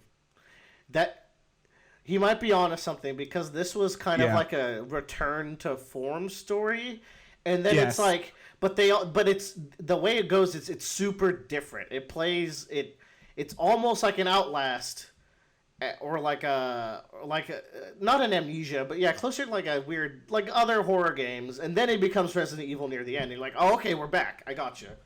That's the thing. Like, I think you were coming off of Amnesia, right? Yeah, I was coming off of Amnesia, which like probably set your expectations very differently because like Resident Evil are very different. Yeah, like here's like gameplay. Resident Evil 7 was so much better. Like gameplay wise, holy fucking shit. Because like Amnesia, it's a scary walking sim, dude. Like, however, I don't know. The atmosphere. I was really entrenched in Resident Evil 7 when it started. Yeah. But then I eventually reached a point where I felt like I had been playing for 5 straight hours, just dodging monsters and not learning anything more about why I'm here or what's happening. Yeah, that can do it. I think 7 also is like, it is different. It is slower. It's not a longer game, but it is like, if you don't know like how it's supposed to go, it's definitely slower. If you want to get into the Resident Evil franchise, which I always recommend people to do because it's one of my favorites, Resident Evil 2 is a great entry point. The remake. Actually, that's the other thing. I played like literally a run of Resident Evil 2 right before this game, which was a perfect way to like kind of like set me up. I think. Resident Evil 2 remake is a great like baseline of like this is what the games are about and like kind of like that tone and setting. And I was watching a kind of like an extensive look at Resident Evil games. The best way it's summed up is like, don't come in thinking it's like an A horror movie where it's trying to like really go into your psychosis and really try to scare you. Think of it as like a B horror movie where like there are some jumps and some like kind of like crazy things happening, but it's also got like an action here at like in the middle of it, so he does some cool things. I think the word fun is more applicable than the word scary or fun and tense as opposed to scary and like psychological. However, Resident Evil 8 has the most fucked up thing I've ever played. It does. That's another story. I'm assuming nothing in 4 touches that as far as pure fear. No, I would say like there are definitely scarier games than Resident Evil. Like I think on the scale of like Resident Evil 4, do you want to get scared? Resident Evil 4 is not the game for you. There's some creepy stuff that happens and that made me go like, but there's nothing that made me like actually like kind of like creeped out. I mean, that's interesting. I thought they would have gone harder on creepy to make up for it, because like the direction of the series from this point on goes to action survival horror as opposed to I think it does.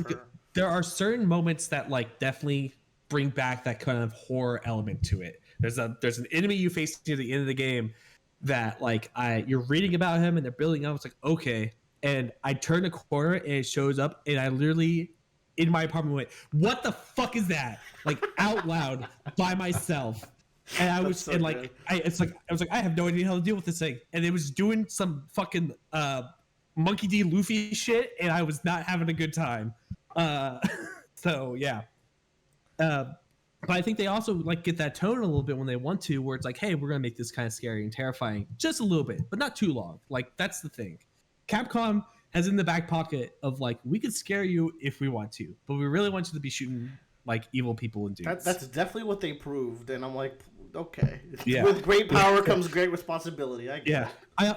I also will say, it made me appreciate Resident Evil 8 a lot more in terms of like how much of a love letter to Resident Evil 4 it was, and how I think Resident Evil 8 really took Resident Evil 4's formula and made it more of like kind of spookier, I would say, compared to 4.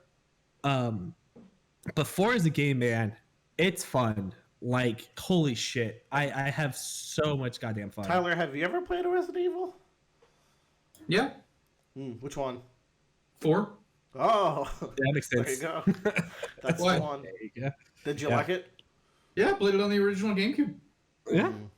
I don't think I got further, much further past like the water fight for good reasons. Yes. That one kind of exhausted me as a child. That one's easier now because all the quick time events have been taken out of the game. Which, personally, I think is a bitch move. No, because they make it so you're playing the game. It's a lot more interactive now. Interesting. I like when quick time events are replaced with like weird mini game kind of things. Rotate the stick. Whoa. Yeah. All right. Yeah. We should. Resident Evil 4, highly recommend. It's a great game.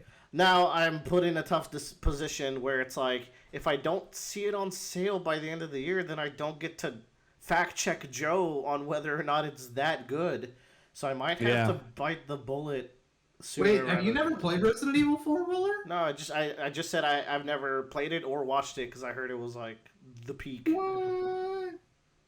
So that and Dead Space are both games I need to get to this year. Joe, you talked a lot. Did you like it better than Village? Like, personally? Gameplay-wise, yes. I would say gameplay-wise, yes. I would play this more than Village. Village is like stupid, weird, good story that I kind of liked. Yeah, I think in terms of like setting and tone, I like Village more. But in terms of like shooting dudes, Resident Evil 4 is so good. Yeah, Resident Evil 4 is a little bit dated on that front, like plot-wise, I think. Yeah, but they did better in like connecting the dots here. And in this version, the character of Ashley is a tiny mouse instead, so... I had her as a goth mouse. Oh, God. Yeah. Need help. Well, I might pick it up, I guess, full price. It's just that I can't play anything that's not Octopath and Final Fantasy IX until late June after the game deluge. Just mind-blowing how much time you're putting into Octopath. Oh. But since you have it on Steam Deck, that does make sense. I mean, yeah, we can... Hold on. What is the shrieking? Because that is this in-between topic. Shrinking. It's a TV show on Apple TV. Oh, is it good? Yeah. Yeah, I really like it. You both have seen it? It's on my watch list. I'll talk about it real quick because it's also my topic, and then we can move on. Shrinking is a comedy show on Apple TV Plus that stars Jason Segel and Harrison Ford. Man, Jason Segel... Wait, no, I'm thinking of Ted Lasso Jason. Never mind, go on. Yeah, no. Is created by Brett Goldstein, a.k.a. Roy Kent.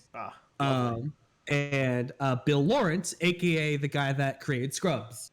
So it kind of is... It's like a good like interplay of like, oh, these are comedies that I really like. I think the show is quite funny. I really enjoyed it a lot. And I'm hoping and waiting for next season. It brings a lot of that Ted Lasso kind of positivity energy of like getting better and healing, but it also kind of deals with the like, how does your healing affect other people? Because you have to change your life, and sometimes that doesn't positively affect people that are directly related to you. Brett Goldstein's also a writer for Ted Lasso, so that kind of seems like his bag, like getting these emotionally deep comedies. Cool. Yeah. It seems like Apple Plus is kind of coming to play right now because they have that. They have the Tetris thing. They have Severance. They have Ted Lasso. Yeah. But anyways, the plot of the show is Jason Segel is a therapist who I believe in the previous year lost his wife. I think if I'm remembering things correctly, she died in an accident. It's not like a big secret, but they kind of like hint at it throughout the show. And during that whole year, he was a depressive wreck. He didn't really talk to his daughter. And so we're at the turning point of his life and his career where he has decided to not only get himself better, but really take an active interest in his clients, which includes like going to their house and going to their dates and like kind of like talking to them in the middle of their lives and trying to like push them to like get better. Like he, at one point, like this guy's on a date, that's his client, and the date goes up and leaves, and he comes and sits down at the date's chair. He's like, hey man, I'm gonna eat some of your fries. I'm gonna tell you how much you're fucking this up right now. Oh. And it's a little intrusive, don't you think? But okay. That's the point, is that he's being very intrusive in their lives, but like also he's being very blunt with them and not beating around the bush. He's like pretty much being that firm person you need in your life to tell you that you're fucking up and how you're fucking up. But the standout of this entire show is Harrison Ford, I think. He is so fucking funny. It's kind of crazy. He plays Jason Segel's boss and kind of father figure within the show, and he's playing a grumpy old man with Parkinson's. And the shit that comes out of his mouth is so funny sometimes. And it's just also very surreal to see Han Solo say "fuck you, asshole" to Marshall Erickson. So it's just great. And they have a great dynamic. They have some great chemistry together. That's kind of like unbelievable, I think, in terms of like how different these two people are in my mind. But it's been a really good show. It does a lot of just like kind of like getting better for yourself, but like then exploring like, well, just because you get better and decide to get more involved in your daughter's life, that might mean you're taking away this outlet that your neighbor was having with your daughter, and now she needs to deal with her own issues, and that kind of domino effect and how it can affect each other. I recommend it. I don't think it nearly has the light or spark that Ted Lasso does, but as just something to watch, and I think to like enjoy. It's a good show. Noted. Yep. Okay, Tyler, why are you surprised that I'm putting so much time into Octopath? So, man, maybe I'm bad at like getting into RPGs now. Maybe I have PTSD of how much time it takes me personally now. Because it's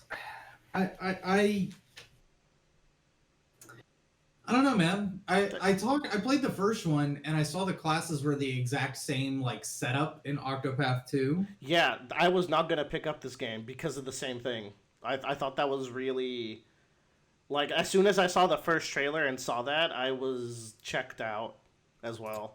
Yeah, so I mean, along with that is the premise of I tried the demo and I tried playing as like the apothecary, is that one of them? Yes. And like I just had like it starts me off, yeah, you gotta talk to people. I was like, I don't have the fucking attention span for this right now. And so I set it down. I was like, I'm not gonna get this game. Like I'm not. But I guess it does make sense because I did play through all the first one. I just don't see the point in playing the same game again. So, I was with you. I was not going to pick up this game. You played the demo and said you didn't like it, and I was like, okay, I guess that's another reason for me not to pick it up. And then the entire world, while I was on vacation, came out and said, hey, the best JRPG in years just came out. I'm like, wait, what? Yeah, is it good or not? Yes, it is very good.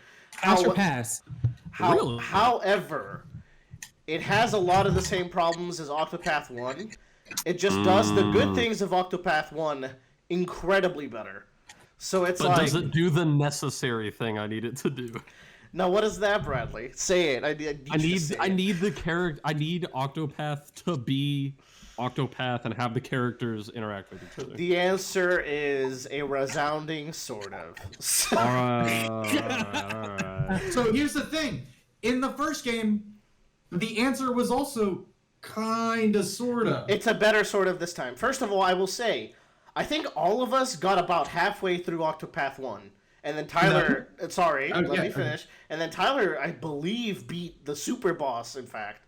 Yeah. So I was not, like, I never got to that point of complexity with the game.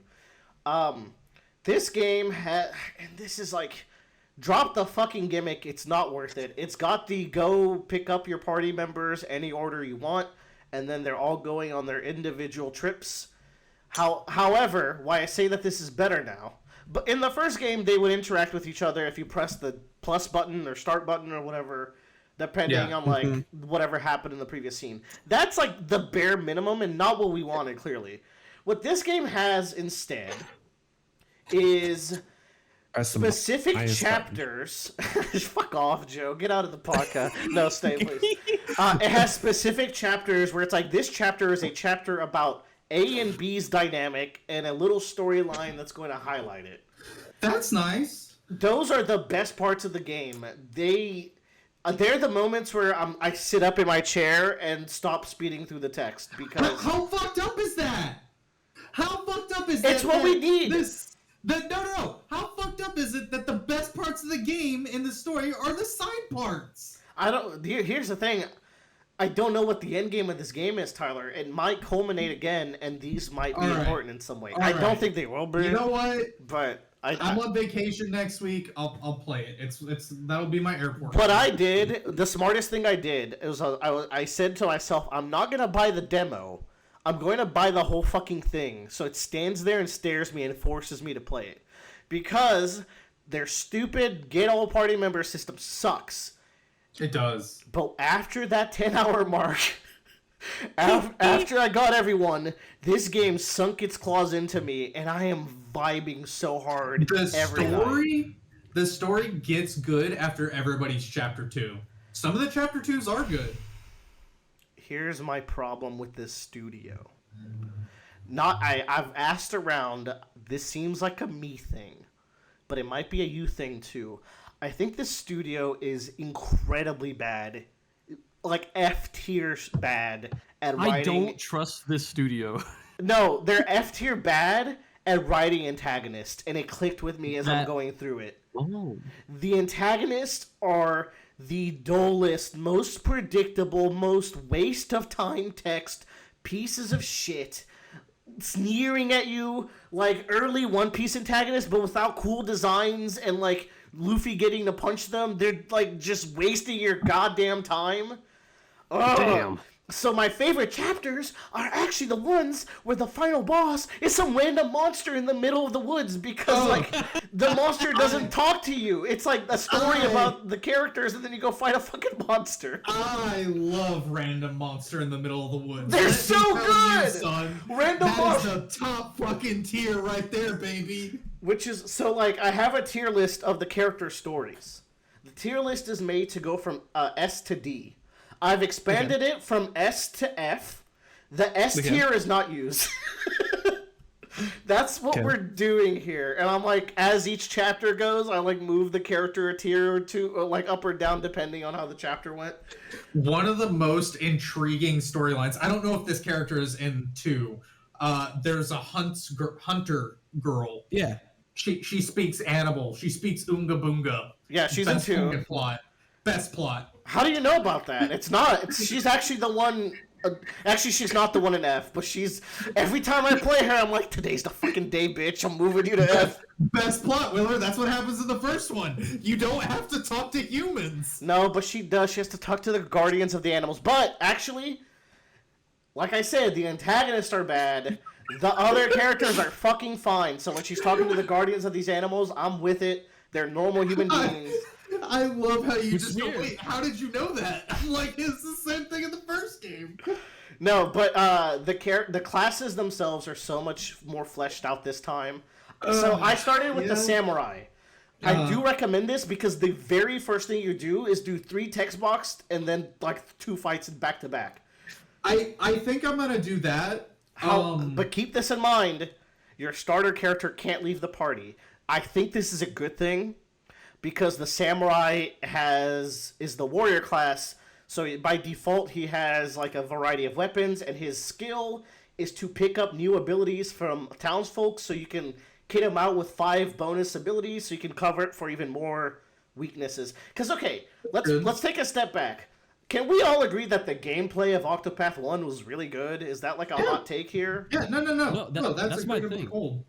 Like, this studio put all of their fucking skill points into gameplay and aesthetics and 0 into writing for me. And here's the thing. That gameplay and the aesthetics are both even way better. I'm having so much fun with the combat. Like, I before bed, I'm like, okay, 15 minutes. Let's just do a little bit of plot. I end up playing till 4 a.m. Quick chapter. Yeah, it becomes me doing at least a chapter per night. And it's like... I have been playing mostly on Japanese. I switch if I want to put it on autoplay. Like today I got to my least favorite character, who is the dancer. Her storyline is the one in F. I am never that harsh about things. I despise being her storylines. Is she a poor person being oppressed by a rich prince in this one too? No. She is a... happy-go-lucky, I'm going to be the biggest star and give everyone the biggest smiles. And that's pretty cute. It just doesn't lead to fucking anything. In fact, I played her chapter 3 today. There wasn't even a boss fight. I was beside myself. I was like, wait, what? There was a character like that in the first one. Christ. I did pick that character as my starting character. It hurt. It hurt. It was the merchant girl. Oh, no, yeah. She's like, the merchant guy this time is voiced by Roronoa Zoro in Japanese. So nice. Every time I play him, I make sure to switch over. And his whole gimmick is that he's going to use capitalism to fix the world's problems. And he's like, just trading and selling, and yeah, he's doing it. He just got into a thing where he's like, I'm going to buy the rights to the Steam engine that you own for 80 billion leaves, which is like, I don't even have a concept of how much money that is because the most I've ever had is 60,000. So it sounds like a lot. I don't know how he's going to resolve this.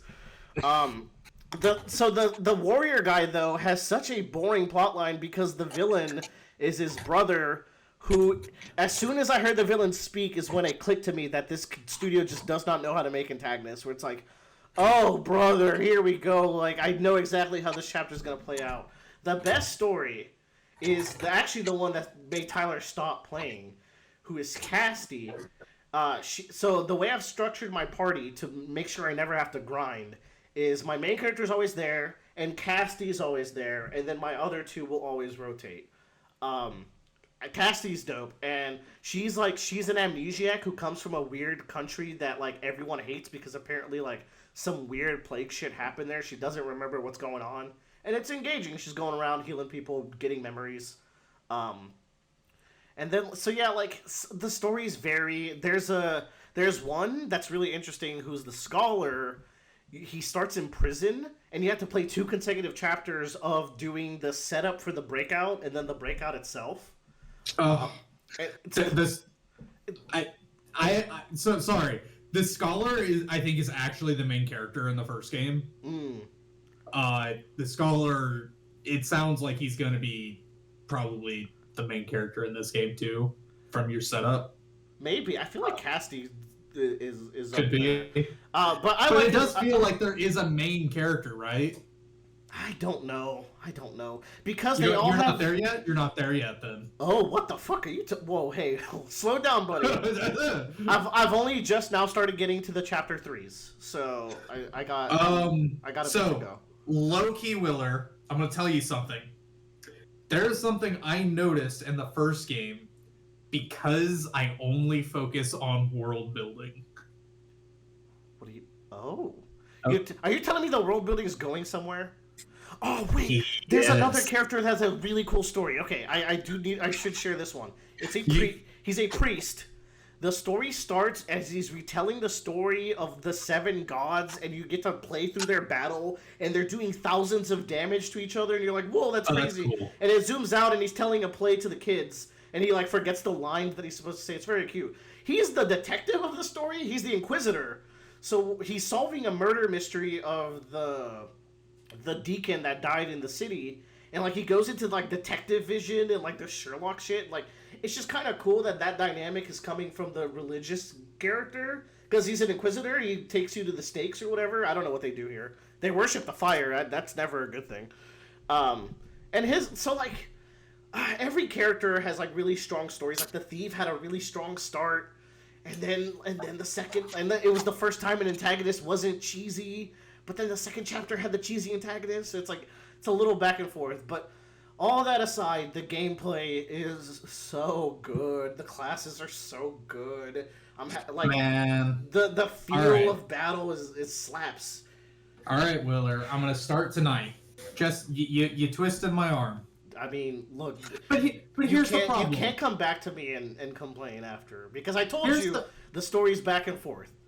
Here's the problem. Will this play well on the Switch? I heard it plays at a stable 30, so it doesn't dip bad. It's an RPG. However, I think this is a really good PlayStation game because it's trophies and RPGs go really well together. That's me personally. I know you don't care about any achievement systems, but I think they're like really, because like we're gonna end this with some Kingdom Hearts talk, and like that kind of like urge to make you go do side content, I think, is really fun with these like kind of RPGs. So I don't know, maybe pick it up on the PS5, but if you think it's a bad game, I think this would play good on the Switch, even though you hate it. I think this is I need to not be on my TV and I can be on the go game potentially. Get it on the Switch. That's where most people play it, and I've never heard any complaints about it. So. What's sad is if I got it on my phone, it would probably play at a better resolution than my Switch. Man, you ain't got to be like that. I'm playing on my Steam Deck, and it is a blast, I will say. It's led to me not sleeping well this entire week.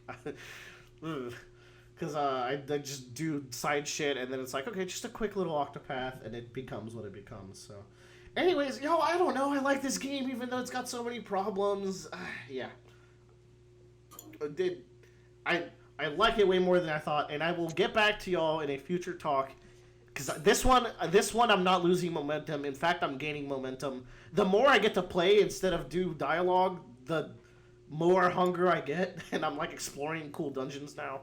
So we'll see. Like, I will say, I'll agree with you, dude. Now that I've beaten Persona 5, I like the combat in Octopath as much as I did Persona. Better. It's definitely better. Because like the whole like. The push and because to remind y'all how like it feels like you're having that push and pull of like reserving your burst with the BP system, which is what we use for the Game of the Years, but more of a Bravely Default thing. And then like you have to break the weakness, so you have to kind of make like a concerted effort of like how much weakness damage am I doing to get like their shield broken versus how much am I containing for after the shield broken. How do I get the burst? And you're having to deal with all sorts of cool status effects, and the enemies are well designed to where they go into like they either do these mechanics where they shift their weaknesses or negate certain weaknesses depending which phase they are. So you need to like switch how you're attacking them depending on the phase, or they do these things where they start charging up their super attacks, and they do it at a really good time usually where like it catches you on your feet a little bit and you have to think on your feet. I will say I'm struggling less with this game than the first one. So I think they balanced it out a little better, but Tyler might think it's too easy. But hey, you thought Persona was too easy. I did think Persona was very easy. I do think what's helping, and it kind of is, but what is helping is that structure of having two core party members that are like over-leveled at this point, and then the two rotators. I mean, that was exactly how I played the first one. Oh, cool. I highly recommend finding your two faves. Oh, there's okay. One last thing. Sorry, go on. I was gonna say I don't know. There's gonna be other things I'm looking for in the game, having beaten the first one, that make me still sus, because it's like if you didn't play the first one and you're playing the second one, obviously you'll be like, oh yeah, this is the best game of the fucking year. But like, if you beat the first one, I might play through and be like, yeah, this is the same fucking game. True. I mean, hey, I played half of the first one, and it is the same fucking game. It's just so much better. What does that mean? It's just the same but better. It's Octopath Remake. It's their year of the remakes, baby. They fixed it. They mostly fixed it. And I will say again, those stories where the characters do interact are really fun. I'm really enjoying those. And maybe at the end, they're all going to come together, and they're going to talk to each other, and it's going to be delightful. And the last thing I will say is all the characters are really well balanced to the point where it's like I got my two mains, and I'm rotating some, and I am constantly at like pleasantly surprised at how good the skill set of the character that's in the party now is. They all have things that I'm always missing when they're not there. And then when they get rotated back in the party, I was like, man, I miss that you had this mechanic. This does a lot for me. And it maybe that's why it's also been a lot of fun, is that they did a really good job. I will say, surprisingly enough, and I didn't think it'd be this way, the other weakest would be the weakest of the party member and the story would be the dancer on both accounts. Dancer fucking sucks. She's got a cool mechanic, though, that I think if you subclass dancer, it'll be good, where she has this thing where she can recruit party members to follow her. Several of the characters have that, like 2 or 3, right? Yeah, no, same shit. The way she operates is when she does a dance attack, depending who you selected, they'll come in no matter what and do a follow-up song, like a follow-up to her dance that has unique effects. So stuff like that is really fun to like try to find cool synergies. I don't know. There's a lot of cool synergy stuff in this game that I'm enjoying, but there's 2 topics, I think. Oh no, movie roulette! Shit, fast, Joe, go! You got to do movie roulette because you'll go faster. Okay, Unbearable Weight of Massive Talent. I give this a solid C+ to B-. I had aneurysm in the middle of it, and I really did not like the editing of this. Wait, Tyler, talk. What do you think about this game or this movie? Because you really like it. Entertaining movie. Yeah. Hold on. My thing with this movie is that I think the third act is weak, but the first two acts are really good. I agree with Willer. Nice Guys. This is a personal bias. It's one of my favorite movies. I think it's very funny. Nice. My take with this is that the first two acts are really good, and the third act is okay. Off the rails. Yeah, I agree. It gets a little nutty, but it still has good character moments. This is a fun movie. I like this one. Yes. Tyler, you are indeed the other lead of this movie, and Joe is the other lead. He was right. Yeah. It's so pinpoint accurate. Shiva baby.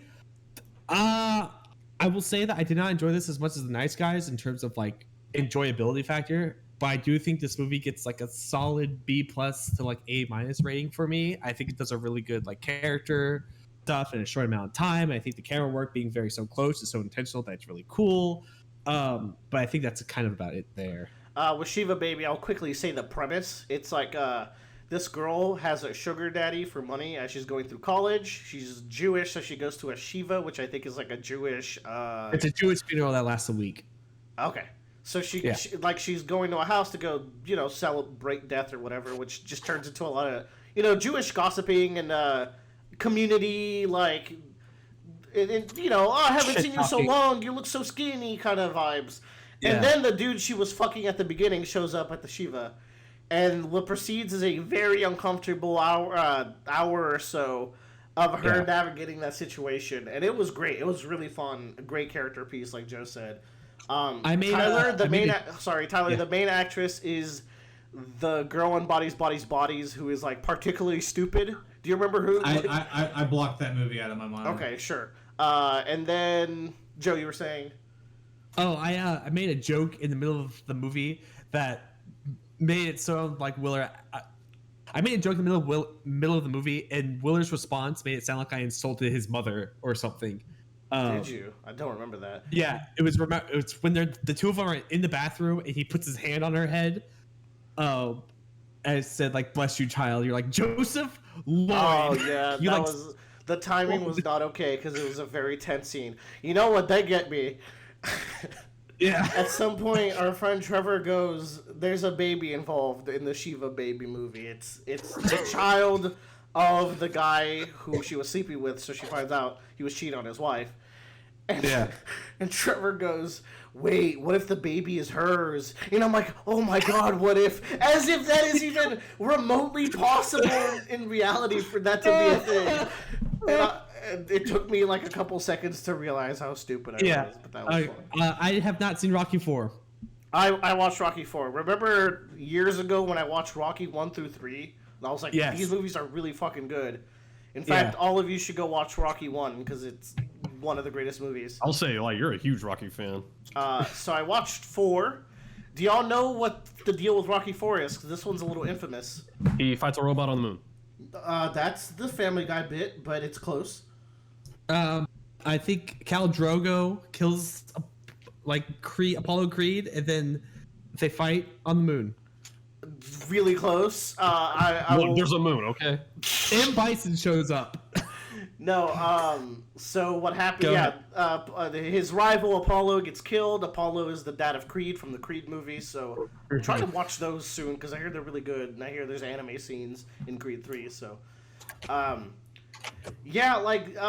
the dude gets killed, and then Rocky has to go to Russia to fight him, and it becomes kind of like a fight that fixes the Cold War at the end, because it makes people realize... That sounds like a little much. No, if you watch it, it's like, you know what, the human spirit is good. Look, Rocky fixes some of the tension. He says, if I could change...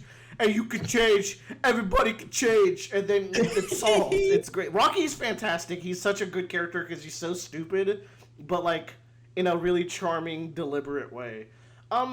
This movie's kind of still really fun. I really like this movie, even though it's so stupid. The first 3 I think are just genuinely good, even if 3 is a little cheesy. This one steers towards cheese, but has so much heart. These movies have so much heart, and then people will go, "Well, the boxing's not realistic." Shut the fuck up! It's an anime fight. It's like a shonen battle. It's about the storytelling in the fight, and that is fantastic. The context of the fight is more important than the actual fight itself. But then the fight itself is also very hype. Yeah. So that leaves Rocky V, which I remember. Is that Rocky Balboa? There's Bradley. There's a Rocky V, and then a Don't movie called Rocky Balboa. So really, there's 6 Rockies. And then he's in the first 2 Creed movies. So think of that as you will. So Rocky V is the rare moment where I remember hating a piece of media as a child. That movie God damn. was so upsetting. Ask anybody, and they will say that that movie is awful. They might say it's still worth watching for the entire character journey. Everyone fucking hates Rocky V, even though they love the first 4 Rockies. So I'm hesitant on if I should even bother. But it's been so long since I watched, so maybe I'll see some value in it. As I recall, Rocky's old and is just getting bullied by his protege, who's kind of like making a fool out of him, and it's a very frustrating experience. Because it's one of those overly done bullying where fight back, but they're no one's paying attention to this. How could this be happening? Kind of situations. And then I hear Rocky Balboa is really good, so I'm excited for that. So I don't know, maybe I'll get in a Rocky swing, but I'm trying to do all these animes, so probably gonna forget about Rocky for months again. And that's the movie block, which leads us to the finale. Bradley, you've been playing Kingdom Hearts 2. How was your experience? Dude, Kingdom Hearts 2 is the fucking game. He said it. He said it, not me, for once. I've been playing it on Critical for the first time ever, doing the super bosses. It is like playing a different video game. When I was 10, if you took out the drive and the MP bar, I wouldn't have noticed. I at least used those when I was 10. But now, delicately managing these resources is necessary to maybe have a chance at beating some of these bosses. And I was kind of worried when I kind of urged you to do Critical. I was like, oh god, I do hope that it's not too much, because I may lose track of, because I don't think it's that hard on base Critical. It's a fair challenge, it's a good challenge, and maybe you agree, or maybe you think some fights are too hard. But I was worried that my experience with it was skewing my memory of how hard it could be on base Critical. No, it's better than I thought it would be, and I'm glad you convinced me to do Critical. The funny thing is, I was 5 hours in already when y'all convinced me to do Critical, and I was like, oh, I don't want to fucking restart. I'm 5 hours in. I guess I didn't realize how many cutscenes are in the first section of the game. Oh, you can do Roxas in about 30 minutes. Dude, yeah, no, I was 5 hours in. I restarted on Critical, skipped every cutscene, got back to where I was in less than an hour. That's how it goes. Nice. Bradley was sharing clips of some of the harder fights, and it got me to start playing again for the first time in years. And I've never platinum Kingdom Hearts 2, so I've been doing some of the cleanup work for that as well. But because I had the option of skipping all the cutscenes, I did have some progress. I pretty much beat the game in a day or two, and then prepared for the super bosses, which I just recently got. Now, here's the only... I don't know if it's the only downgrade. This is the one downgrade from Kingdom Hearts 1. I complained about the world design in Kingdom Hearts 1 sometimes. I actually think I like the world design in Kingdom Hearts 1 better. I knew you'd say that. I came in here, you've activated my trap card with that one. And you know what? I know why you say that, because that's a very valid argument. Because here's my... The Kingdom Hearts 1 world designs are fucking infuriating sometimes, because it's where the fuck do I go? Have fun falling down Hollow Bastion and having to climb your ass up. Oh my god. But here's the thing. Obviously, they simplified it in Kingdom Hearts 2. They simplified it a little too much. I show up to the fucking... I don't know, I show up to the... In Nightmare Before Christmas, it's the screen with all the trees, and it's okay, well, there's just 4 treasure chests all sitting out in the open. I want to at least look for them a little bit. Yeah, they're sometimes they're hidden behind an object. Yeah, I that was something years ago when I was playing Kingdom Hearts 2, before Kingdom Hearts 3. I was just these level designs are really simple. Mulan is quite literally the camp the stream, and then the end. Like that's kind of it. You really should not play this game with me because I can literally tell you every map of every screen because I am that much of a stan. There are about 8 or 9 maps in Mulan, okay? Maybe even a little more because when you go to the palace, there's actually 3 separate sections. But I digress. You are right. They're really simple. But I will say this. Kingdom Hearts 2 strove to refine the combat system, and it made environments that wouldn't make the combat system frustrating while still making the environments different. For example, you mentioned Halloween Town. That's a very small world. It's got Santa's house, the carousel in the front, the snow tree area, the Halloween tree area, the path, the hill, the path to the town, and the town. So it's not that many areas. One of the smallest ones. It's probably one of the smallest. But there's some neat things here where it's like, okay, that carousel in the middle in front of Santa's house is where I go to grind master form because it's the best place to grind it. So it's got like that going for it. And then once you get to that little path before Halloween Town, those fucked up graveyard things spawn that will just melt you in seconds.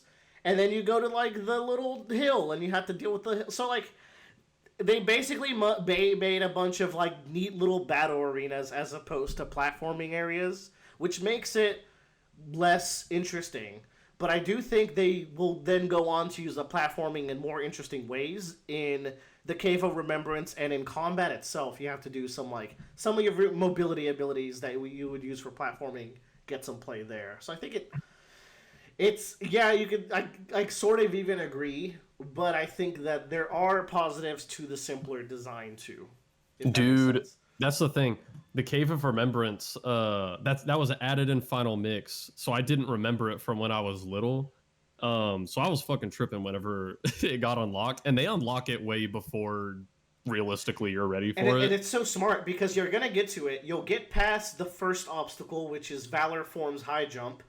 But then as soon as you get to the second one, which is Wizard Form's dash, you probably don't have that leveled up yet. So you very quickly key into what's going on here. Also, the enemies will fuck you up. So that's the thing. I thought it was really cool that if you want to get to the super bosses, you got to prove you know how to play the fucking game first. Not only through movement, but also the combat encounters. That's the thing. That last we room were just is talking crazy. about this. That last room before you get to the data fights is as hard as some data fights. It really is, and I did not have second chance. Yeah, I didn't have second chance, so they were just killing my ass. So it took me a long time to get there, at level 50. And I've done that at level 1 somehow. Joe was like, I spent 2 hours on this Resident Evil boss. Bitch, that's every boss when you're doing level 1. Oh, but I'm sure. But I can't imagine doing this shit at level 1. But the basis is the same. You just have less resources to work with. Yeah. But I watching Bradley play. He's keyed into how the revenge system works and how to use reflect and how to navigate the menu. The game will push you to learn those things. I've always been a fan of summons, but they're kind of unintuitive for a lot of newer players to use. But that's the thing. There's a lot there. It's crazy. When you're little, I feel like your instinct is just to obviously just hit the fucking enemy as much as you possibly can whenever you can. Use your drive whenever you can because drive forms are strong. And it's no, there's correct times to do these things. There's correct ways to go in on an opponent. And it's great because the game's good because a child who wants to play a Disney game can go play on easy and not have to learn that, and an adult at 26 who one day woke up and wanted to play Kingdom Hearts can play Critical and be like, oh shit, I have to learn these things. That's what's crazy. There's no fundamental difference between the combat system on the easiest difficulty and the hardest difficulty, but they feel like 2 entirely different games. And I just feel vindicated because for years I'm like, y'all, the combat system of Kingdom Hearts is actually really smartly designed. Particularly you were talking about the resources, when it really clicks into how and when you should use those resources and how to build them back up mid combat, and you're doing that while dodging some insane data fight attacks. It's like it all just comes together in a really cool way. Yeah, no, you're not crazy anymore. It's way better than I thought it would be. Nah, gaslight the fuck out of him. Yeah. No, he can't. I've seen the spark in his eye. There's no lying now. There's no going back. Now, Bradley, He lit the gas. how did the story hit as an adult? Because two is where not where things get super wacky, but they're heading there. It's not so much the story. I think the story is still fucking cool. Sometimes the dialogue's a little weird, but Yeah, they always have. I mean, wooden, that's in Kingdom Hearts, all I of don't them know. they have wooden dialogue. Actually, yeah. yeah. But So it's weird because like the climax of 2 could have been the end of the series because they force you to watch that last cutscene, so I could not skip it. it kind of felt like this is it, bro. They all end up on the island together after these insane journeys, and the two villains of the two games are so like well linked, being like two different parts of each other. Like They're perfectly linked. We finally found Kairi, finally found Riku, finally found Mickey. We beat all the bad guys. Like, come on. And then, boom, out of nowhere from the top rope, Master Xehanort, Yeah. 5 more games, bitch! I was about to say, little did you know, we're like maybe a third of the way through the series. Time travel. Oh, Now, Christ. here's the thing. I started a file on Birth by Sleep. I still got a few data fights left to do. I started a file on Birth by Sleep. Is it worth, like, people online shit on this game from what I've seen? Is it that bad? I've played it before. I don't remember it being that bad.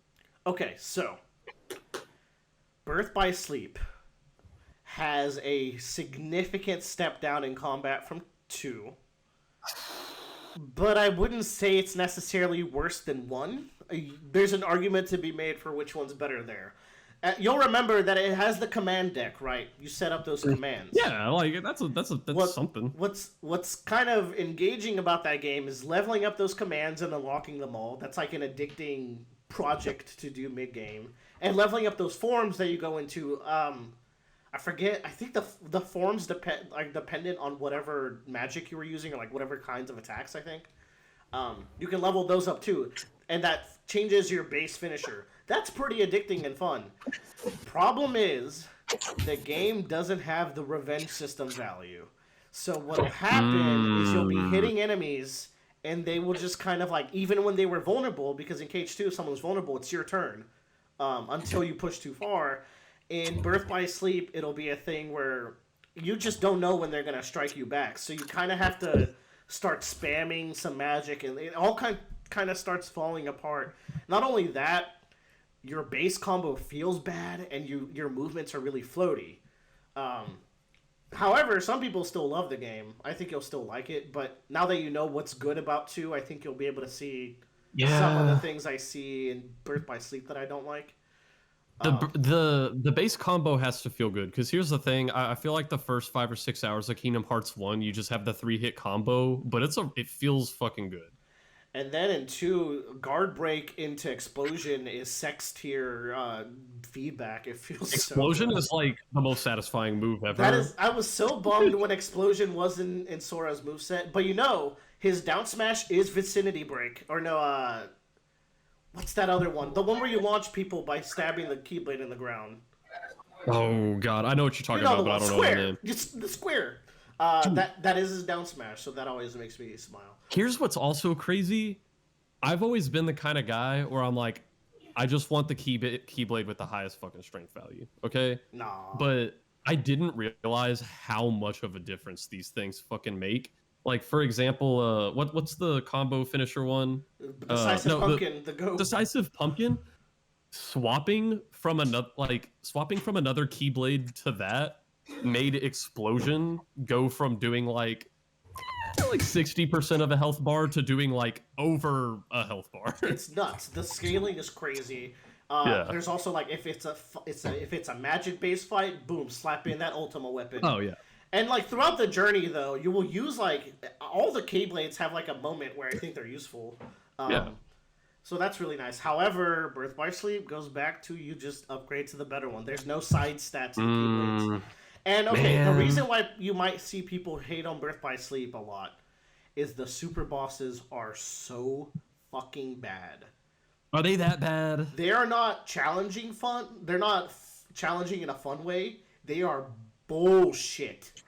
They No are like, way. I'm going all out and doing multiple runs because they'll just kill me whenever they want. I'm not in control. Damn. The way you fight Vanitas, like Vanitas Remnant is one of the final bosses. You have to put down mines and just run away until he runs at him because you cannot attack him with actual attacks. Do I just bite the bullet, watch the movie, and then go to what I really want to play, which is Coded? You don't do that. You shouldn't have to put in this much effort for a video game. Okay, but there are good things. I don't know. Play the first couple worlds and see. Because like I remember liking it when I played it. Like I didn't think it was the shit, but bro, the fight against mysterious figure who is young Xehanort, but you know how they will foreshadow the next game with some of these bosses. Oh yeah. That fight is just you spamming Thunder Surge and Curaga. Those are the only two things that go in your deck. And that is like the only viable strategy. That is it. Like, you don't really have many options. You're just spamming those two moves and praying to God that he doesn't wombo you. Like, that's what sucks hearing that to me, is because in Kingdom Hearts 2 on these data fights, they're so goddamn fucking hard. But I feel like any given boss has like half a dozen strategies. Yeah. Because like, you'll see me do a strategy and you're like, I see what you're doing there. And then I watch you do the boss and I'm like, oh, okay. There's player expression. There is not. There is. Yeah. It's like, you know those really cool abilities that you're going to grind up for and like they take up 2 slots and they're these big fucking attacks. You're not going to use any of them against the harder bosses because they're not competitively viable. So, like, I don't know, maybe I shouldn't be so negative and let you form your own opinions, but I will say play it, and if you're not feeling it, don't, like, it won't get, if you're not feeling it, it won't get better. That's what I'll say. At the very least, Aqua is in it, and that'll be entertaining. And that's just, let's all clap for Aqua. And then, like, man, I'm excited for you to experience 3 with the DLC patches and Critical, because that is a very different game. 3 has the better combat, but the bosses don't utilize it as well as the 2 bosses until you hit the DLC, at which point the bosses make TH2 combat look like a little bitch. No way. Like, they're brilliant. You're using everything. Like, you don't have Reflect as a crutch. You don't have Duck Flare as a crutch. So you're going to learn today, motherfucker. You're going to, like, that's the thing. Like, Reflect is too good. It's too good. It's too good. It's the one. So Kingdom Hearts 3 has data fights, right, in the DLC? Yes, or is it has them all. Like, the entire, like, all the 13 that you fight them in groups, if you remember, at the end, where it's like you fight, like, 3 at a bunch, and they have, like, 2 moves, which is really hype. And then they're just the most, each single one of them is as difficult as a level 1 KH2 data fight. At level 99, granted I did it without the Kupo coin that revives you once. You have that option, and they're really cheap. But without the Kupo coin, they're as hard as level 1 data fights in KH2. See, that used to scare me, but now I'm just excited. They're great. Here's the other thing about KH3 when we were talking about world design. Does KH3 just have the best world design out of these games? I would say easily. It's really particularly not even close. I know you guys don't like the Pirates world, but as I was getting the platinum for 3, that world became its own game in like a really fun way. Like, they went kind of crazy on that world, for example, and then I don't know. I think they're really charming. And then like there's the Monsters world that is kind of more like a KH2 world, but bigger with more set pieces. Where like it's more linear, but each room is more interesting than a KH2 room. So in every and then there's the Toy Story, which is Pete. That's just Pete.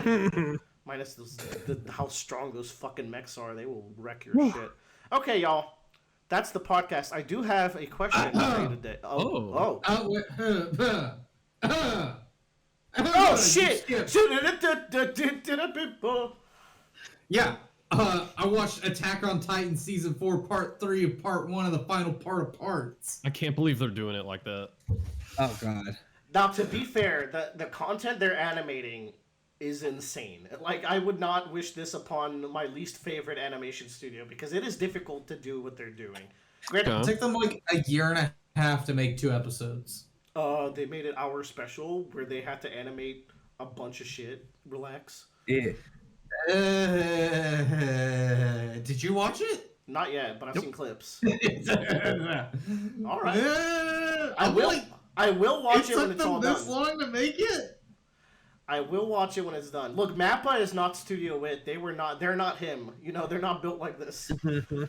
I'm just like, it took them this long for this? Okay, so what did you think? Because this is some of my favorite content in the whole manga that you covered, and I think even Grouchy Joe would agree.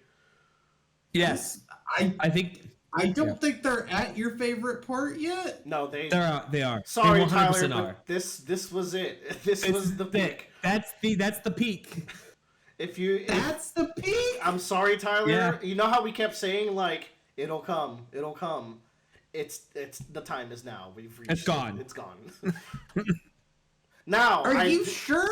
I promise 100%. you it's gone. Now, there's still a lot of really cool moments in the last part that they'll do, I think. Because I think they have enough content for one more big part like they did now. So I think they're doing another 1 hour special for the last. Yeah, and that'll be it. Now, the first half of that special will have a lot of good moments, even though the fight's a little dragged out.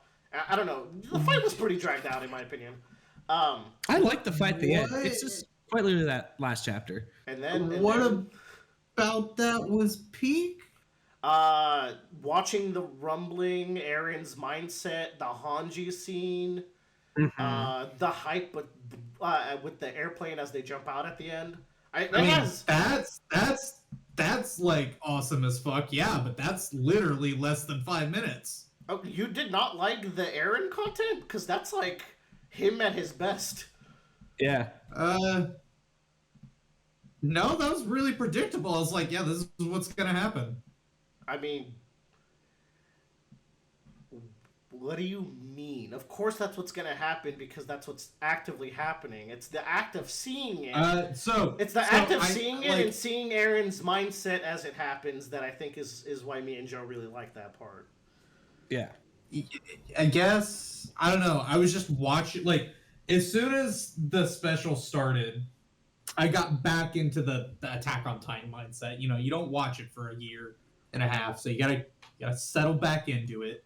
And I'm just like, you know, the first 5 minutes, it's into like, it starts as the last 2 seasons have, where it's not about any of the main characters. It's about some just random people in the world. It's about those random people in the world who have interacted with Aaron or Tyler. Or that is the best. Are you talking subplot. about Ramsey right now? Because that's like the best scene in the show. The kid who gets trampled? Yes. That scene is oh my god, the themes are going over his head. Like the whole oh no, Joe. Joe, we've steered off course. Oh no, you're slandering Ramsey. I can't allow this. Was Ramsey a character before this time? Yes. No, he was. Yes. There's a portion where it shows Aaron and Mikasa exploring the world, and Aaron helps that kid because he's getting bullied. He helps him, and then he kind of thinks to himself. Anyway, I don't want to get too detaily. I just don't remember him out of context of the flashback, so I thought it was just like a flashback of new information. So basically, there's a scene with him, and then this is kind of like the payoff to that scene. But it's not really. It's sort of about Ramsey, but it's really about Aaron and the fact that that Aaron is Aaron. Yeah, he let that happen, and he was aware that was going to happen. Yeah, and yeah, and you didn't like the Hanji and Flock stuff either. So I liked, you know, I saw the rumbling happening. I was like, okay, yeah, this is neat. So okay, let me the word you use is neat. I use the horrific. Let me preface with this. Yeah. The fact that this is the same quality of content I got out of other seasons, and I feel less after being forced to wait for this is what slanders me more than anything. Okay, I watched this hour special, and I'm like, this is just 2 fucking episodes of mid-level content that they made me wait. And they make you wait for so long for this shit that I was just like, are you, like, this is what you made me wait for? You could have literally thrown this on, like, the latter half of that season. Like, what did everybody die from the pandemic and you just didn't record it? Shit, like, man, maybe we don't know. Maybe. Didn't Mappa have a fire? Am I misremembering a studio that caught on fire? Kyo, the one that does those I was really frustrated that I had to wait for this. Okay. Because it is an hour-long special that is no different than any other quality of life episode from any regular season. No, it is just two episodes slapped together. I'm imagining what's happening is that they have to spend a shit ton of time on the Titans, and I know that they don't look fantastic, but what you need to understand... Shit tons of time? No, they don't look good! No, but Tyler, that is so many moving objects on the screen that, like, it's going to be challenging for no matter what studio... Like, it's gonna be the Steel Ball Run problem where they have to animate 30 horses at the same time, and they're not gonna be able to do it well. Like, it's just not feasible with the schedules these people have. But I get your frustration, but it wasn't to like make it the most amazing thing. I think it was just genuinely difficult for them to get this out. Fair, like that's fine. I wish I had waited another 2 years for the last part to come out and then watch them both at once. Like, this is a show at this point now I would never tell anybody to watch before it's over. Well, because of this special, I would tell nobody to watch this until it's over. And you know, the worst part is the wait for the next one, the content isn't the good one. So it's like you're gonna have to wait and have to deal with the ending of Attack on Titan. Yeah, did this fucking show start when I was at high school? It is pulling a straight up How I Met Your Mother.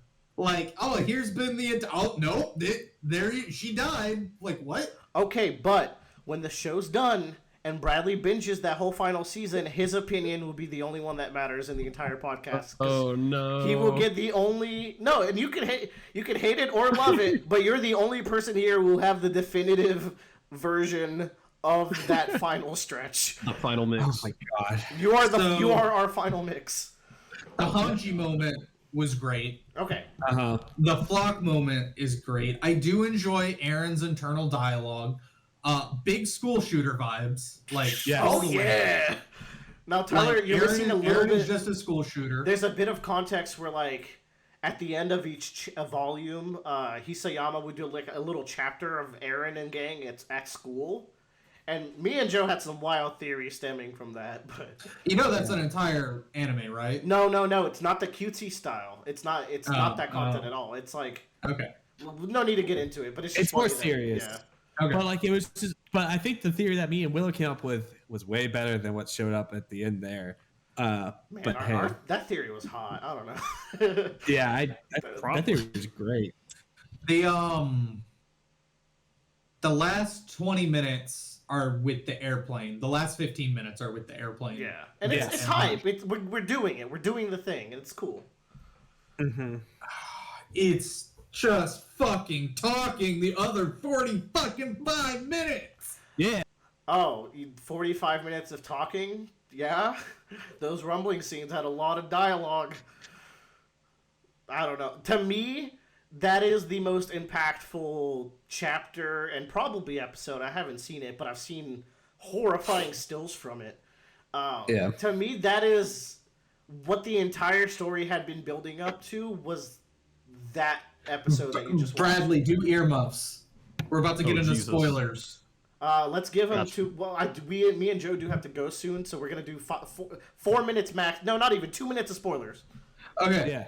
So, like, I do like the impact of the rumbling, because we not only see how devastating it is for them to just be walking. Like, they're not just going to get stomped on. And something the anime added. It's the rubble and the debris being flung around. It's the constant heat they The put anime off added that heat element. Burns. I don't think that was in the manga. So I was like, surely someone could squeeze in through the steps, but they're so hot. No.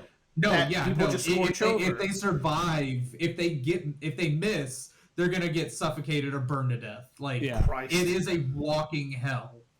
That's horrifying. cool. It's again, I'm very soured by having to wait for this. Yeah, completely fair. So I thought the best part of this was in a constant running theme and constant question that was constantly asked by the best character in the show, Commander Irwin, was, what do you think our allies are doing looking down upon us? There was constantly the question of, do you think they're with us? Do you think they're looking down on us? Oh, man. Hanji fucking exploding into a fiery burst, and then she just wakes up and Irwin's looking down at her. And she's just sitting on the giant footprint. I was like, holy shit, the afterlife is real, and they're all there. Well, maybe. I would like to think so. But it could, it could just be imagery. Let's hope so for the best. Anyway, if it's a bad ending, means they talk Eren out of it. The good ending is they kill Eren. Okay. The even worse ending is they end up just failing, which is the path. Bradley's back. Okay. Now let's wrap up because, like you said, we weren't supposed to go for 3 hours today, but gosh dang it, we just talked too much. And me and Joe do have to get going. I will not ask my question because we don't have time. But think it to yourselves. What is and answer next podcast? Your homework for next podcast. And because it'll actually make more sense then, what is a game that you want to see a movie for one day? And give me a live action and an animated version. And have that on my desk. Give me something in between. Give me like a Roger Rabbit kind of scenario. Ooh. Okay. Oh, I like that. All right, and that's your prompt. Okay, goodbye, everyone. Have a good night. Y'all gotta get going. Y'all.